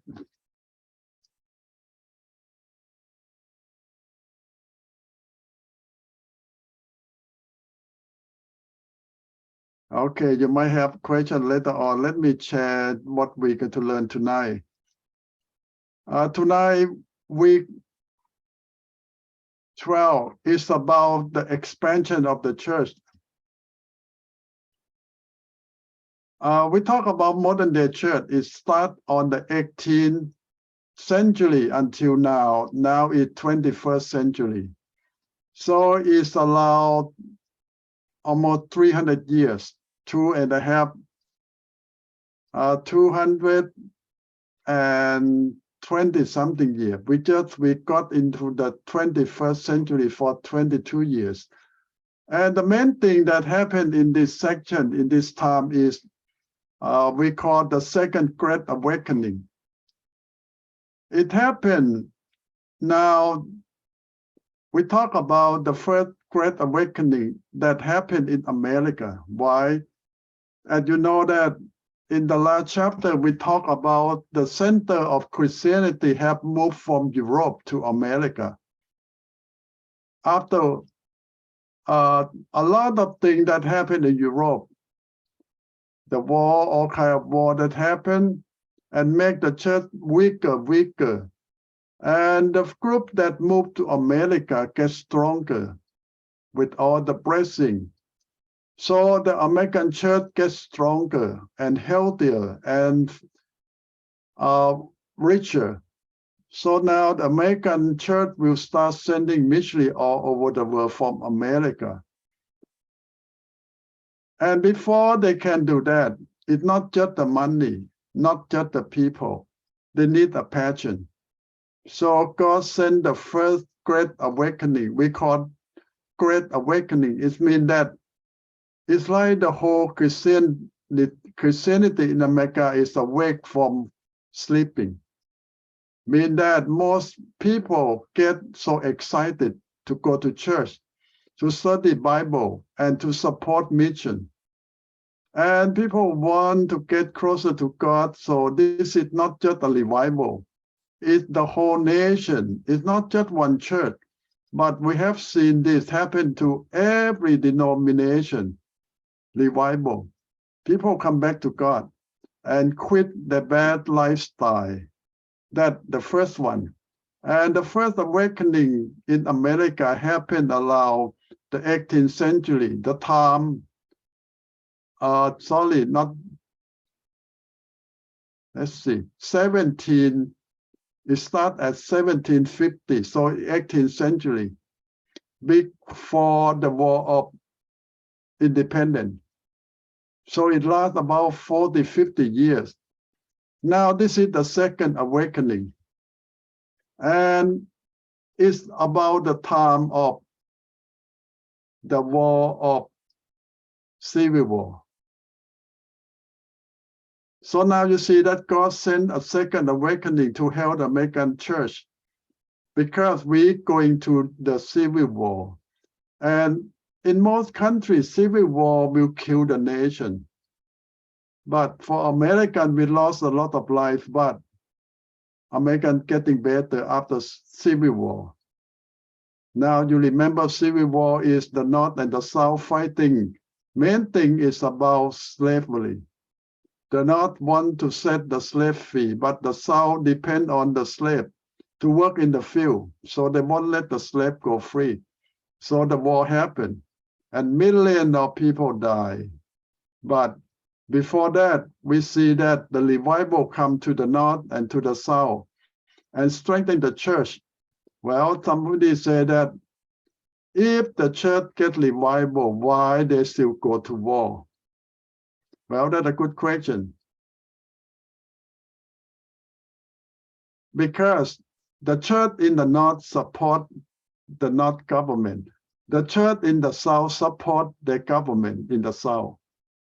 The North say that slave is against the Bible. The South say that slave is okay as long as God allow it. So they still use Bible. They still so devoted and they support the government, the North and the South. And you see that the Presbyterian divide into Northern Presbyterian, Southern Presbyterian. The Methodists also have the North and the South, and the Baptists also have Northern Baptist and Southern Baptist. The church divide into North and South too. And the people ask that after the Civil War, the North and the South of the Presbyterian Church join together to be American Presbyterian Church. The Methodists also join back together, but the Baptists never join. We still have Southern Baptists today. And we still have Northern Baptists, but the Northern Baptists call themselves American Baptists now. But the Southern Baptists still there. It starts with the Civil War, but the Civil War done for more than about 200 years now. Why we still have a Southern Baptist? That's a good question. But the second awakening that we say that it happened in the time of Civil War to prepare the church and the people. Without that, the church might have even bigger problem. Well, somebody said that the Great Awakening come to help prepare us not for the war, but after the war, because the Civil War will last for many years and a lot of people die, and we learn something from that.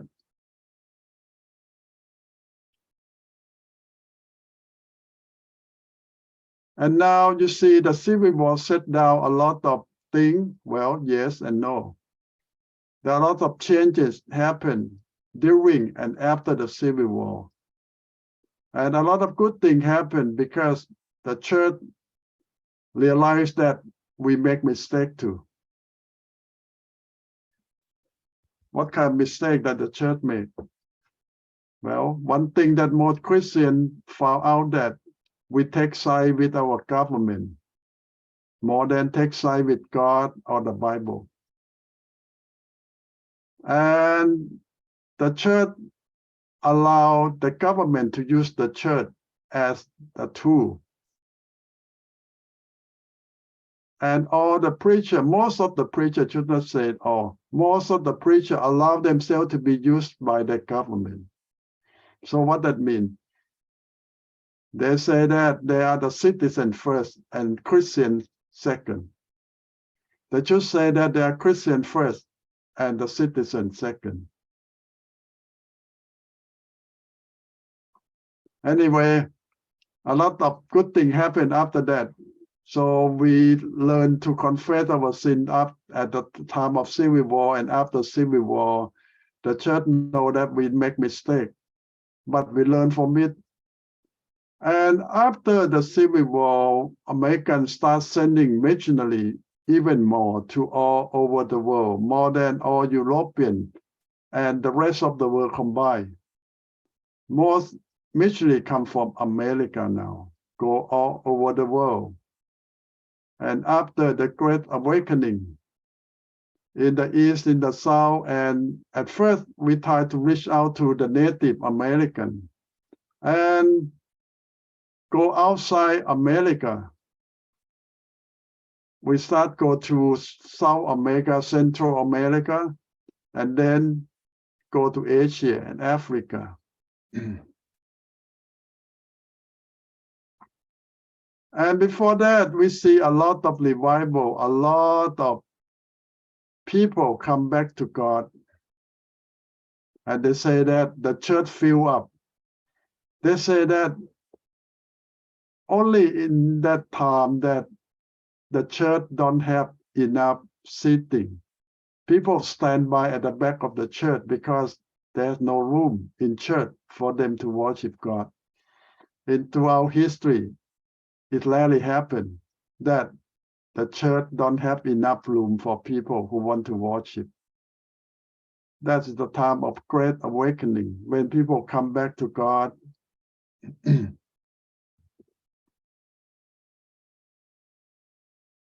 And there is more detail here. A lot of churches get revived and new groups start. And some group is not exactly, we call the right belief, like the Adventist movement start in that time too. So you see, when revival come, people get all ideas. They try to serve God. They try to make new things for God. And sometimes the thing that they make it not from the Bible. It's just their personal thinking or willing. So a new group like the Seventh-day Adventists start at this time. The holiness movement start at this time. The holiness is more the kind of what you call the charismatic movement in church that emphasize about the real lifestyle of believer, that they want to be different from regular people. Now, another name that happened in those movements is they call restoration. It's just the movement that tried to bring the church back to the original early church in Jerusalem. So the movement is successful in certain amount, mean that just some group really want that way. But majority of Christians don't want to move back to the early church lifestyle because they feel that the church needs to develop with society. You cannot leave the society alone and go back to the first century Christianity. You need to go with the society in order to help them. So the movement just stay with a certain group of people, like the Checker, and you see that this thing will go on, and the new movement that will start in this time is the Mormon Church, the Checker Church. And the Latter-day Saint, at Mormon is start in that time and grow so big. And you know that the Latter-day Saint or the Mormon Church, even they call themselves Christian. But if you study that theology, well, you know that that theology is not Christian at all. Their theology is more Hinduism more than Christian, but they borrow all the name of Christian to use. But all the thing that inside the teaching is not Christian at all.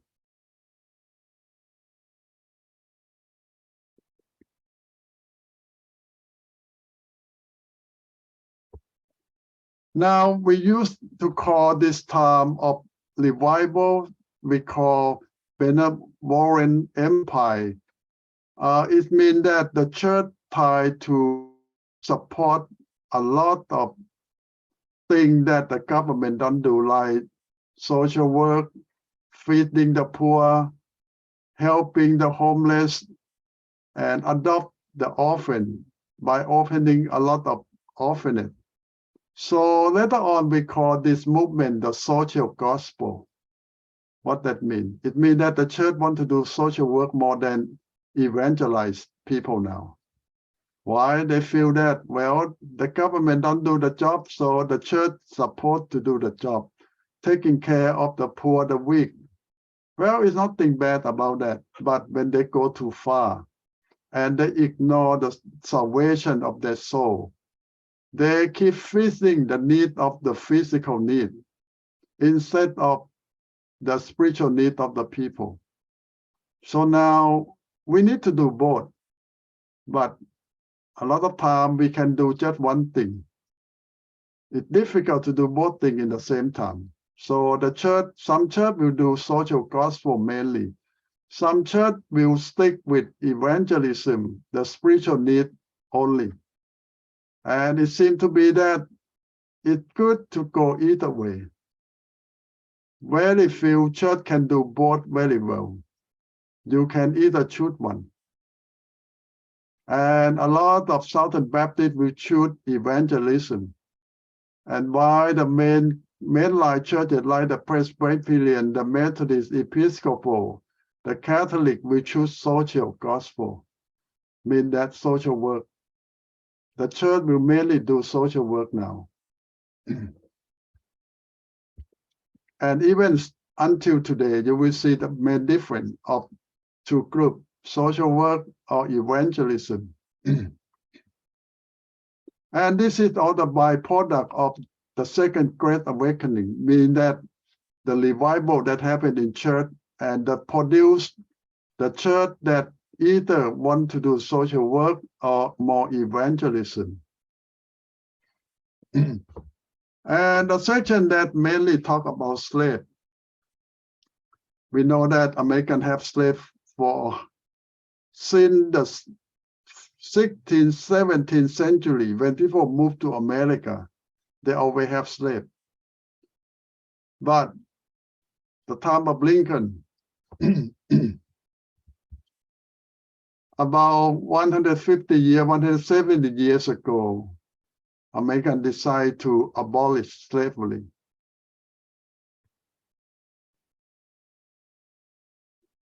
And what happened after that? Civil War come after. Now, after the Civil War, the slaves get freedom. Now, new movement going on in church. After the Great Awakening, movement take more role in American society. What kind of role? You see that in the past, majority of women just be quiet, mean that they just go to church and they don't get involved much. But after the Civil War, after the Great Awakening, a lot of women start their movement to be leader in church and do a lot of things, especially the church that do a lot of social work. All these women step in and do and help a lot.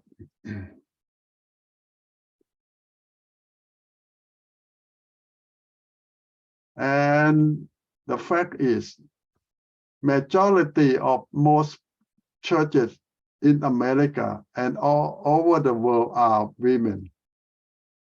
You can go to any church at any time in history, and you can guess majority of people who sit in the pew are women. It forms up to 60% to 90% of each congregation are women. So why most people who sit in the pew in church are women, where all the men gone? Well, they have all kind of answer. Men always say that they're busy at work and women always have time to go to church. Well, that's another excuse. And people say that a lot of activity at church is gearing for women, like singing, listening, and men want more action. Well, that's another excuse. And now what happened in American society? Well, the Great Awakening and the church movement impact American politics too. Mean that all the leadership will get their vote from the church. Mean that they need to join the church and declare themselves to be either member of certain church, and the church will support them. It's always funny to hear that the Southern Baptists hate politics so much, mean that they don't support any politician by themselves. And the Southern Baptists will not go to be politician. The Southern Baptist will select the Methodist, the Presbyterian to be governor, to be a member of parliament or the Congress or anything. But the Southern Baptists themselves don't want to get involved in politics. They say they separate out.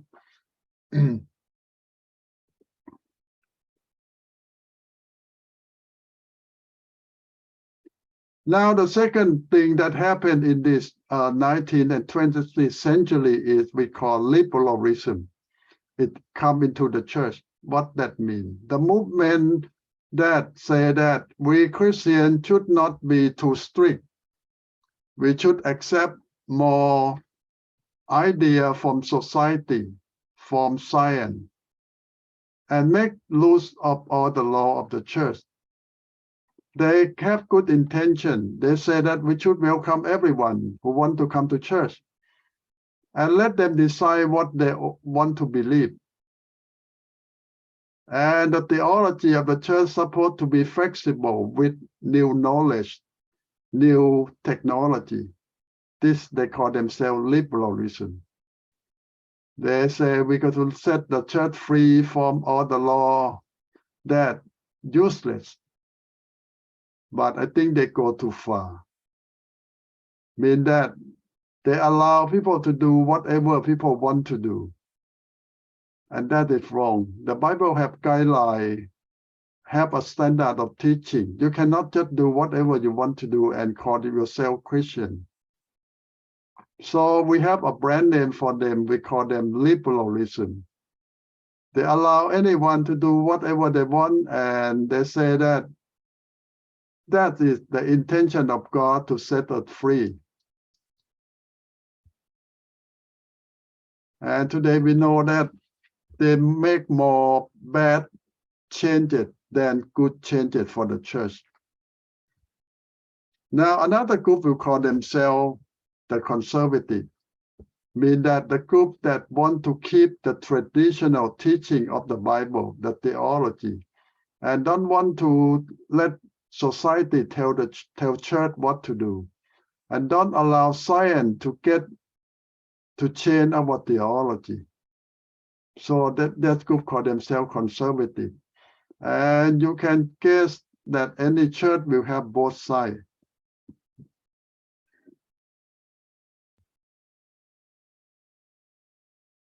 Now the problem will happen when a lot of teachers in seminary start accept liberal teaching and start add science, philosophy into Christian theology, and that is the problem. So why they change? They say that, well, Christianity, in order to survive, we need to adapt to society. When society change, we need to change with society. So this is why they call themselves liberalism, mean that let themselves free from all the law. They say that the church can adjust with things that change all the time in order to survive. But another group will develop inside the church. They call themselves fundamentalists. This is more extreme than conservative. They go strict to the original verse by word teaching of the Bible. And they're more strict than the conservative. And a lot of time they go too far too. Now you see that the liberal go too far on one side, the fundamentalism go very far extreme on another side. So the conservatives still okay.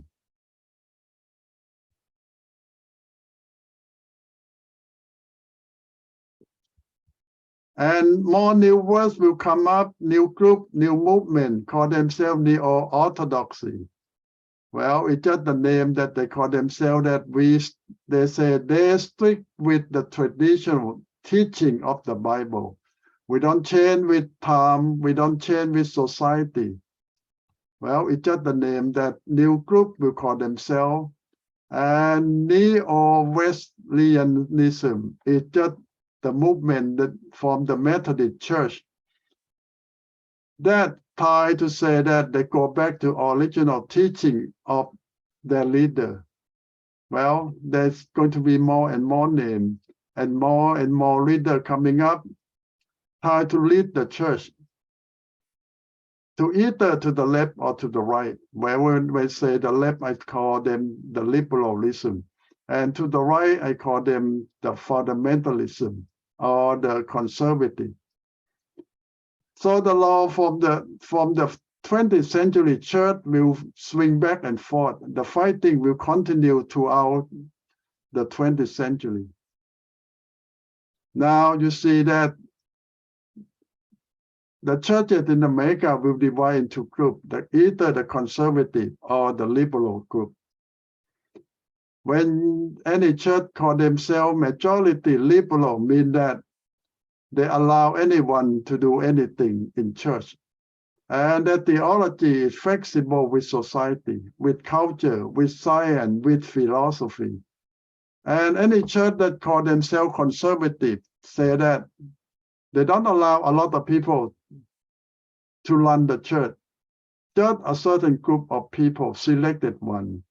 And they don't change their teaching theology with society, with science, or with new knowledge. They say that their doctrine strict with the Bible, never change. So that's the main thing.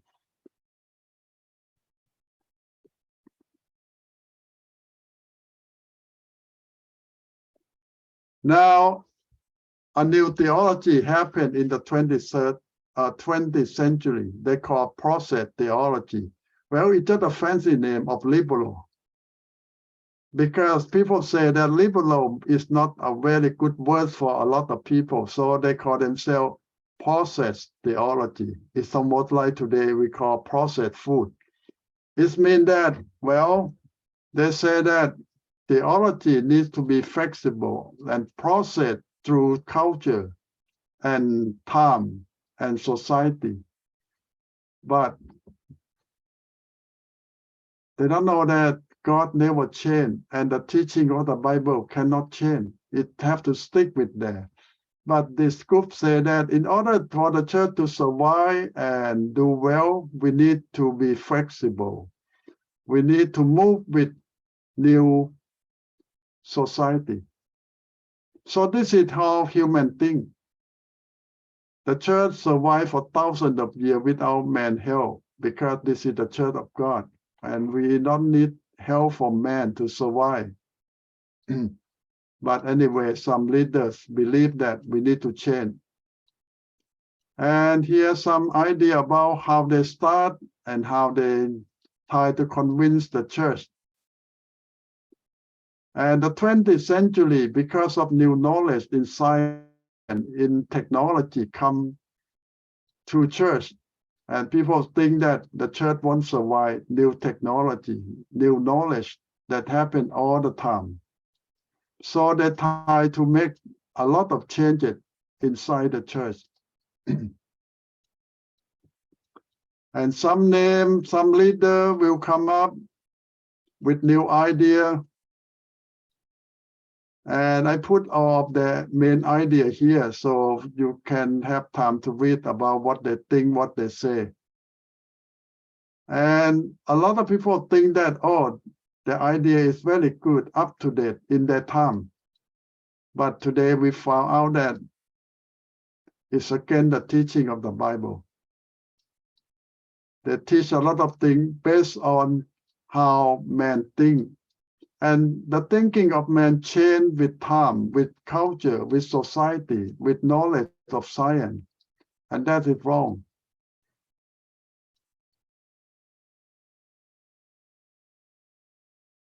And the process, theology is about God change with time, Bible have to change with the time, and nothing stay the same. This is that theory, that the thinking.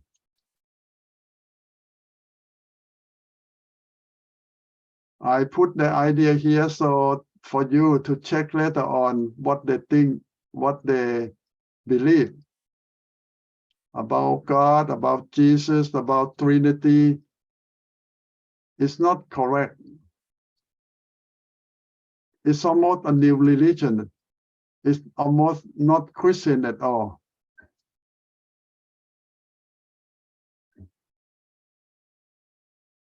And I put some of the leader teaching or thinking here. The fifth thing that happened in the 20th century in church is we call feminism. Now you can guess, this is about the movement about women. Now in the 20th century, women have right to vote. This is the first time. In the past, women don't have right to vote. And women can be politicians now. And women start working outside of the house to earn money.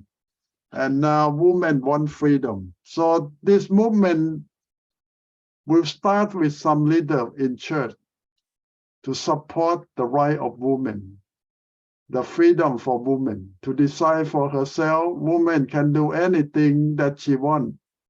In the past, women just wait to get married, have children, and stay home. Now women have freedom. Women can go to school and study as much as she wants and decide to be single, don't need to marry, don't need to have children. So this movement say that women have all the freedom she wants to do. Well, in theory, it's not bad because God created everyone with freedom to choose for themselves and to do whatever they see fit in their own life. So the idea is not bad by itself, but the movement will go extreme against the Bible and the teaching of the Bible in a lot of things. Why I say they go too far? Well, they start challenging the teaching of the Bible that God selected certain men to be leader. They say no, all women can be leader too. Well, by theory, yes, but theologically, everything come from God, God decide. It's not feminism try to say that everything equal. If you have 10 men to be leader, you need to have 10 women to be leader too. Well, God don't operate that way. You cannot tell God that 50-50. God do whatever he want to do.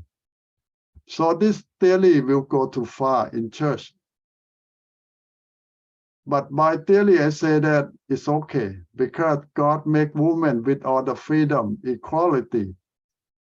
But when they use it wrong, it can cause problem. And they will move against the church itself.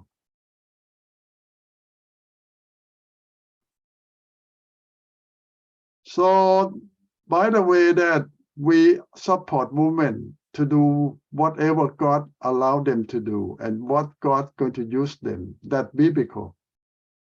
But when the leader of the women movement say that 50-50 in everything, so that is out of the way. We cannot say that everything is 50-50. It depends on God, whatever God wants to do. And that the church run that way. God is supreme. God run the church. Now you see that in America, we always say American is democratic. But in church, we are theocratic, mean that God is the king. Democratic mean that the people is the king. The people run the country by majority, that democratic. But the church run by theocratic, mean that theo mean God. God is the king. God run the church, not the people. So we have different way how we run the church from society. Yes, I say that the idea of gender equality is in the Bible too. God make men and women, and we equal in the sight of God. But when God going to use a certain person to do anything, that his choice. We cannot tell God what to do. Now, the Sikh movement that happened in the 20th century that affect the church is we call existentialism. The idea of personal freedom too. And the idea of man is king. Man can do whatever he want to do. So this is idea of each person have freedom to do, to think, to act whatever he want to. So this idea is start with writing because God make man in his own image. Mean that we have freedom to think, we have freedom to act, we have freedom to do many things. But this theory missed the point in the sense that after man commits sin, we are not free anymore. We are slave to sin. But this theory does not think that way. The theory always think that we always free because we born free. But they forgot that after we sin, we are not free anymore. We under the power of Satan, the power of sin, and power of death. But this theory forgot all about theology. They just look at philosophy by theory. So it misses the point again.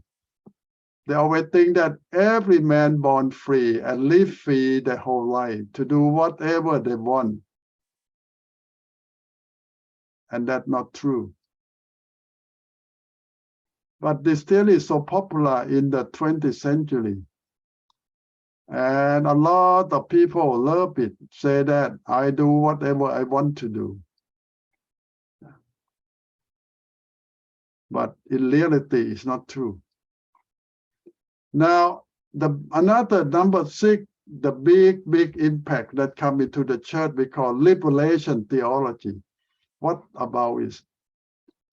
This idea come from the communist country. You see that Karl Marx himself is a Jewish guy who used the book of Isaiah to lie about the theory of communism. You know that communism is the time that Jesus ruled the world 1,000 years. And that is the time that Karl Marx see from the book of Isaiah, chapter 64 on 60 up to 64. And Karl Marx say, oh, this is the ideal society that I want to see it in this world. We want to have it. And he called it communism. It means come from the word commune, mean that we are a family. And this is from the Bible. But Karl Marx did not tell the people that man cannot do it himself. Only Jesus can do it. When Jesus come to rule the world, he make the world heaven on earth. But Karl Marx like a story, a theory that we can try, we can make this world heaven and make everyone equal, share everything. That is from the book of Isaiah, that man cannot do it without God. Only Jesus can do it. When Jesus ruled the world 1,000 years, we will have peace, no war. Everyone have no disease and live forever. And we share everything because everyone have a new heart, new mind. With this old body, old mind, old thinking, communism will never be successful. Impossible. Only God can do that. So liberation theology comes from this old idea. We all going to set free. We're going to share everything. And nobody is slave anymore. We're going to be free because God made us free. This is that by theory it's correct, but in practical sense, they miss the point. Man cannot do it. So some leader, some name, and some thinking that they think they can do it. But for the last 75 years, prove that no man can do it. Russian tried to do it, and Russian failed. China tried to do it, and China failed. What the success of communism can do it, make everybody poor equally. Nobody rich, everyone poor. And number 7 that affect the church is the Roman Catholic Church tried to revive themselves. On the 19th century, the Roman Catholic Church started shrinking. You see that in the 15th to 17th century, Roman Catholic Church grows so fast. By the Spanish go to conquer America, everywhere they go, the soldier force people to get baptized. And the priest said that you want to join the church or die. So they have a lot of native people join the church, so they won't die. But after that, the church started shrinking because no more forcing people to become Roman Catholic. So now they're thinking that we need to do something to survive. So they start thinking that, well, people say that we are not Christian. Well, they are not, because they are Roman Catholic. They are the religion of the Roman. And the 4th century, when they convert to Christianity, they convert the name. When Constantine, the emperor, the Roman emperor who became Christian, all the people follow the emperor by changing the temple name from Zeus, from Hercules, from Diana to be St. Paul, St. Peter, St. Mary, and change all the name of statue that they worship to be St. Paul, St. Peter, St. Mary. They still do the same worship. They still do the same thing, but change name, that's all. Change the name of the church, change the name of the statue, and they worship, they do everything the same Roman religion. And even the priests still the same priest that used to do the Roman religion. Now they call themselves Christian priests. So this is not changed by theology, they change name. to survive, to fit in. But in the 20th century, when people read Bible and people know the truth, know the fact that the church did not teach the Bible, they're thinking that we're supposed to teach some Bible now. We're supposed to allow people to know some real teaching of the Bible, but they have reservation, mean that everything you read in the Bible still need to get approved Pope or the leadership first. And the Pope himself is the Bible. What that means? Every Pope can write new teaching and add on the Bible. So the Roman Catholic Bible is a lot bigger than us because every teaching of the Pope is the new Bible. They keep add on more and more. So this is not Christian. But they try to survive. They try to think of the way to survive changes that coming and make themselves more acceptable with other Christian churches. And this is some idea that the First Vatican, the Second Vatican, is just about how to survive with new society. That people start reading the Bible and know the truth more and more. In the 16th century, the monks who rebelled against the Pope, like Martin Luther, John Calvin, John Zwingli, they're all Catholic monks. But when they studied the Bible, they found the fact, the truth. So they rebelled and put their church away from the Roman church, become real Christian church. But that's still minority, and the Roman church, Roman leader don't worry much. But now in the 20th century, everyone read the Bible, everyone have Bible, everyone know the truth now.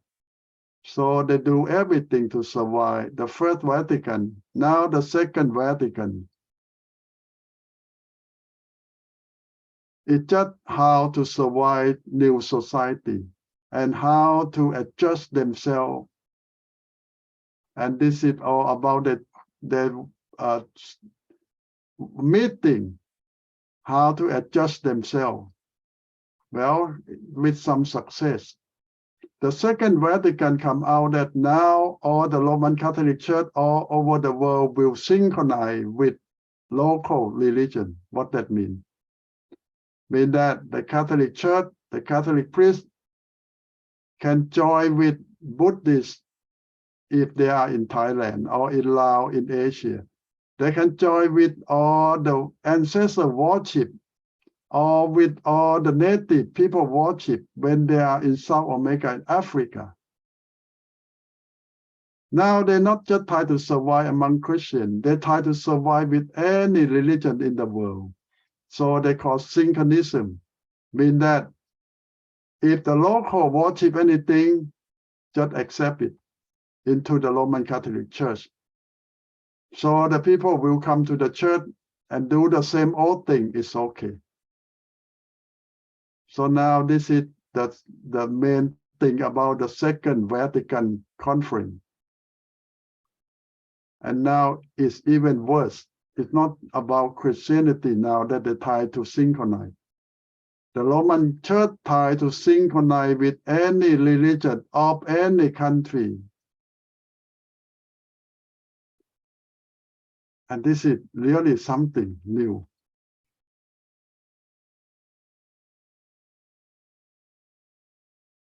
And there are some ideas, some thing that I put down here so you get idea how the Second Vatican come out.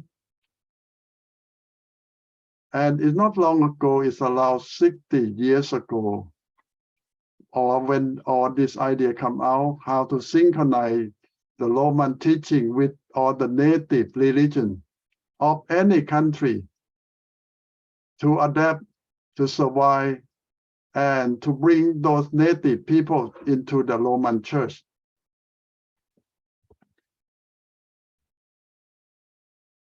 So I sum up all this thing real short.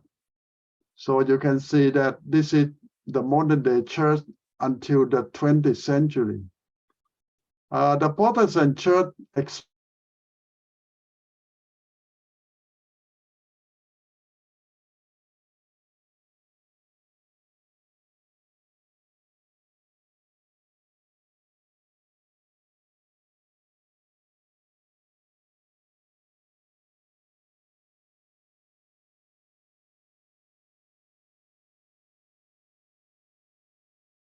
now is in Central in South America, not in Europe anymore.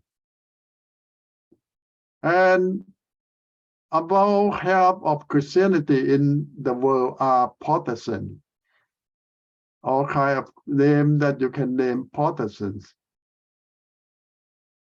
So today, if you guess, about 4 billion people in the world call themselves Christian. That means the Protestant, the Roman Catholic, and the Orthodox put together. And allow 20-something% call themselves Islam or Muslim. And allow 20% call themselves non-religion, mean that most of them are communist China and communist country. So maybe today, because India is big, about 15% might call themselves Hinduism. And how many Buddhism? Maybe about 4% of the world population call themselves Buddhist. Because you cannot count China. China call themselves communist, non-religion. And many other Asian countries is not Buddhist anymore. So if you ask that the church growing, yes. Number, yes. But quality is another story. That how you're going to put or say about quality. What is quality? Okay, I come for your question and reflection about the modern day church.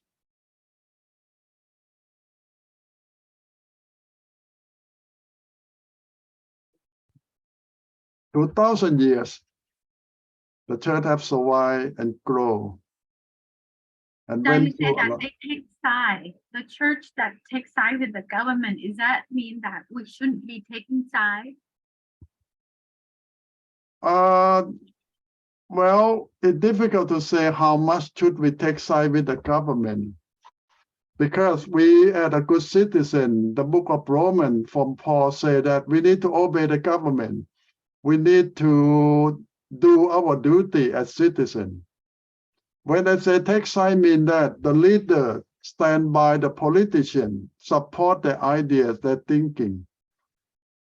But when Paul said that the citizen need to obey the law and support the government, mean that as long as it's not against the Bible, we need to obey the law. We need to support the government. But when it's against the Bible, we cannot support the government. We cannot work with them. So the church in the South in the past interpret the Bible to support the government. Like the South say that the Bible allows slave, but the North say that God set everyone free.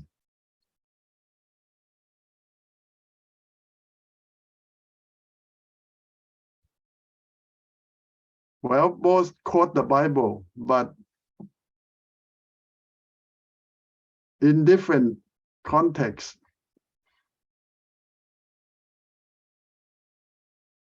Yes, in Paul time they slave.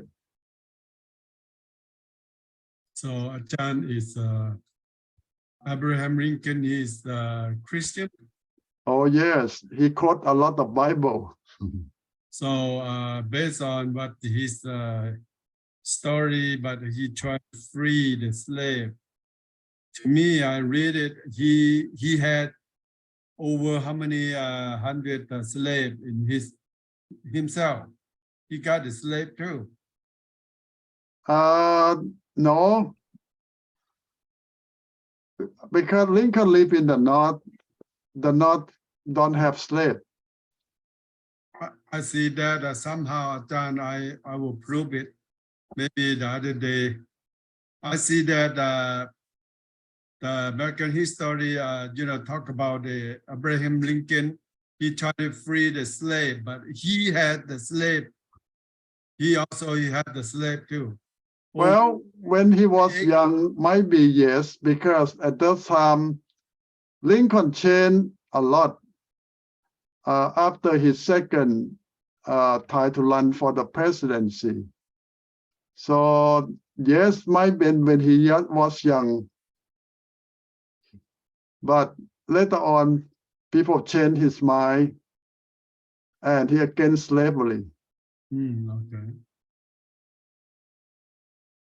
Yes, if you ask that, all president before Lincoln all have slave. Because that part of their culture, part of their society.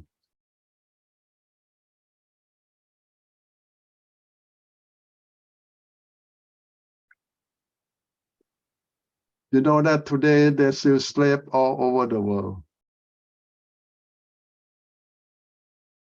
People who don't have freedom to do whatever they want, but have to survive by being slave.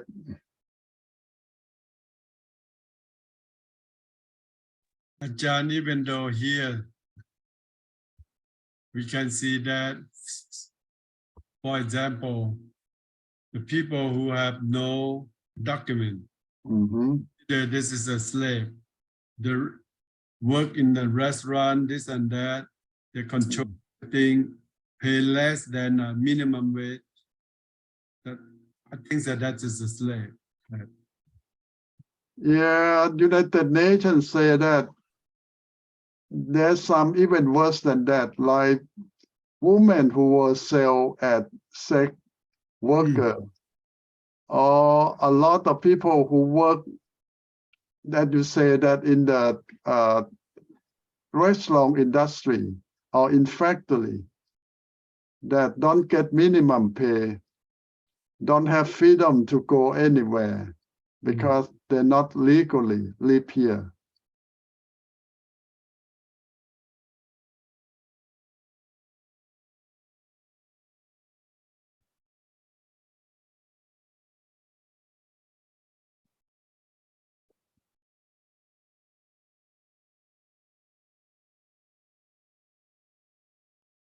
Let me ask you from out of your contact. You mentioned a lot about Martin Luther. How about C.S. Lewis? He's more modern. I've seen his book. Well, C.S. Lewis is just the 19th century preacher. Martin Luther is the 16th century. But Martin Luther more important because he the one who so successful bring the church out of the Roman church to go back to the original church according to the Bible. He survived because Pope tried to kill him all his life. He ran away and survived all this many years by God's protection. But C.S. Lewis is the preacher who lived in the free world in the 19th century, wrote a lot of novels.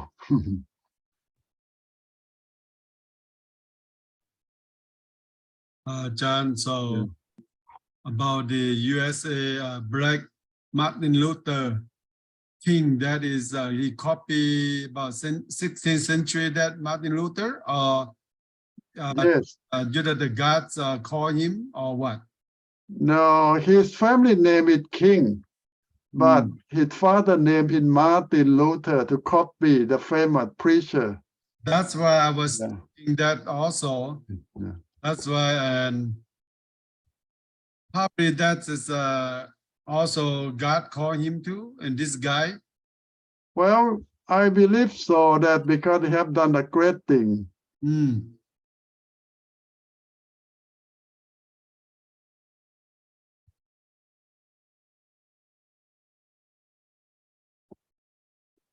Well, in order for you to be famous, you need to be cute.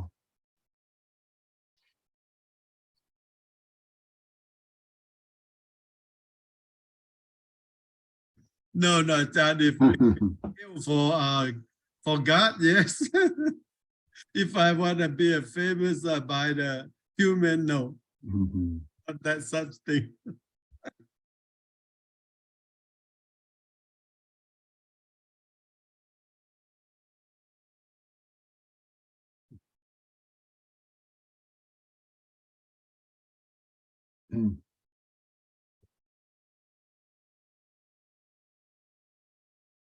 So all this movement, it's not the right according to the Bible.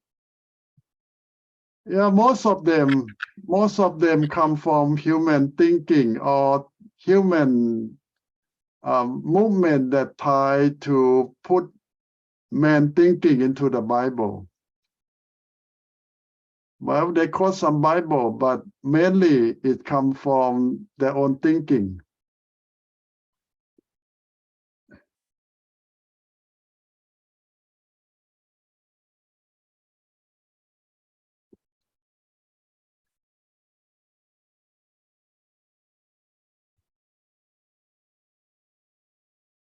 But I believe that most of them have good intention.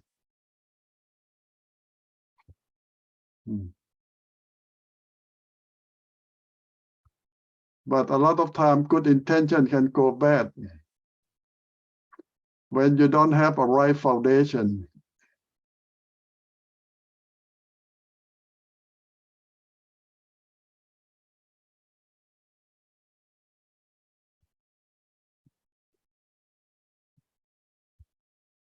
So before I forget, next week we don't have school though.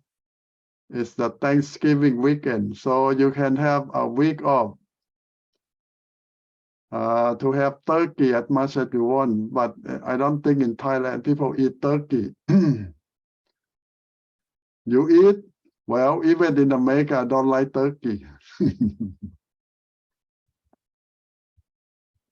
I prefer duck or chicken better than turkey.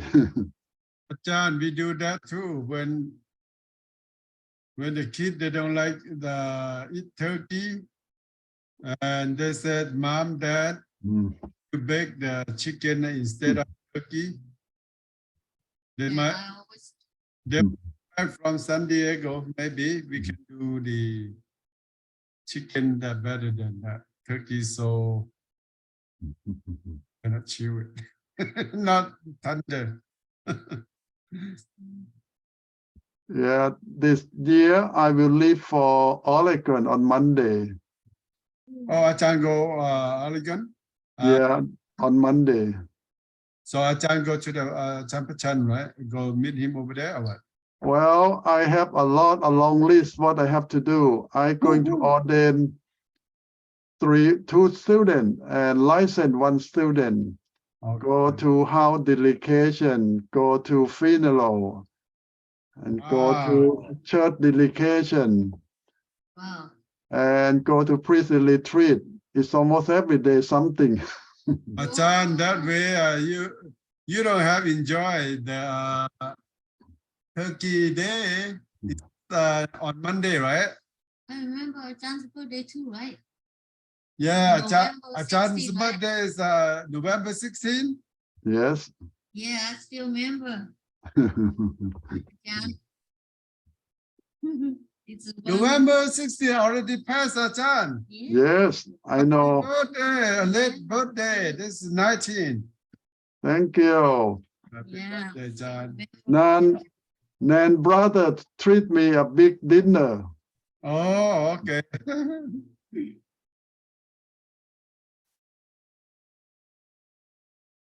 If we go back and then we can do something. Yeah, because of the pandemic. Yeah, pandemic.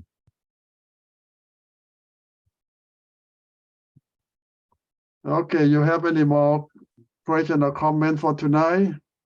No more, John. John, Yes. can you repeat that one more time? Our excitement. For church Church history, history. well, I just want you to write a history of the church that you select, maybe your own church, how it start. Just do some outline, or do we have to do everything? Well, I want you to write around 5 to 10 pages. Tell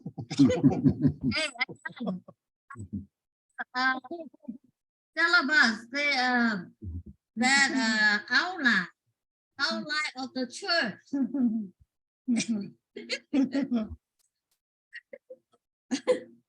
It's okay. Just So how about the supervision? Is the interview 3 person? Yeah, That's all we have to do. well, that is another class. That is the supervision. So we have Yes, only do that interview for 3 person, right? yes, So for the history, is to write the history of the church, whoever you want to write, right? Acha, we did yes. 2018 already. We still have that homework. Can we copy that one, send it back again? But we might have to improve a little bit more. Well, just do whatever you want to do. Okay. We are do the outline, John. Thank you. No more questions. Okay, just joking, John. Okay. Okay. If you have nothing else, I will pray and let you go early tonight. Okay, let's pray. Loving God, we thank you that tonight we can come and study your words and many other things about the church history. I lift up everyone before you. Be with them.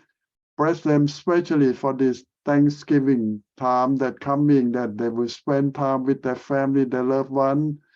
Be with them until we come back again to study your words. I pray and ask all these things in Jesus' name. Amen. Okay.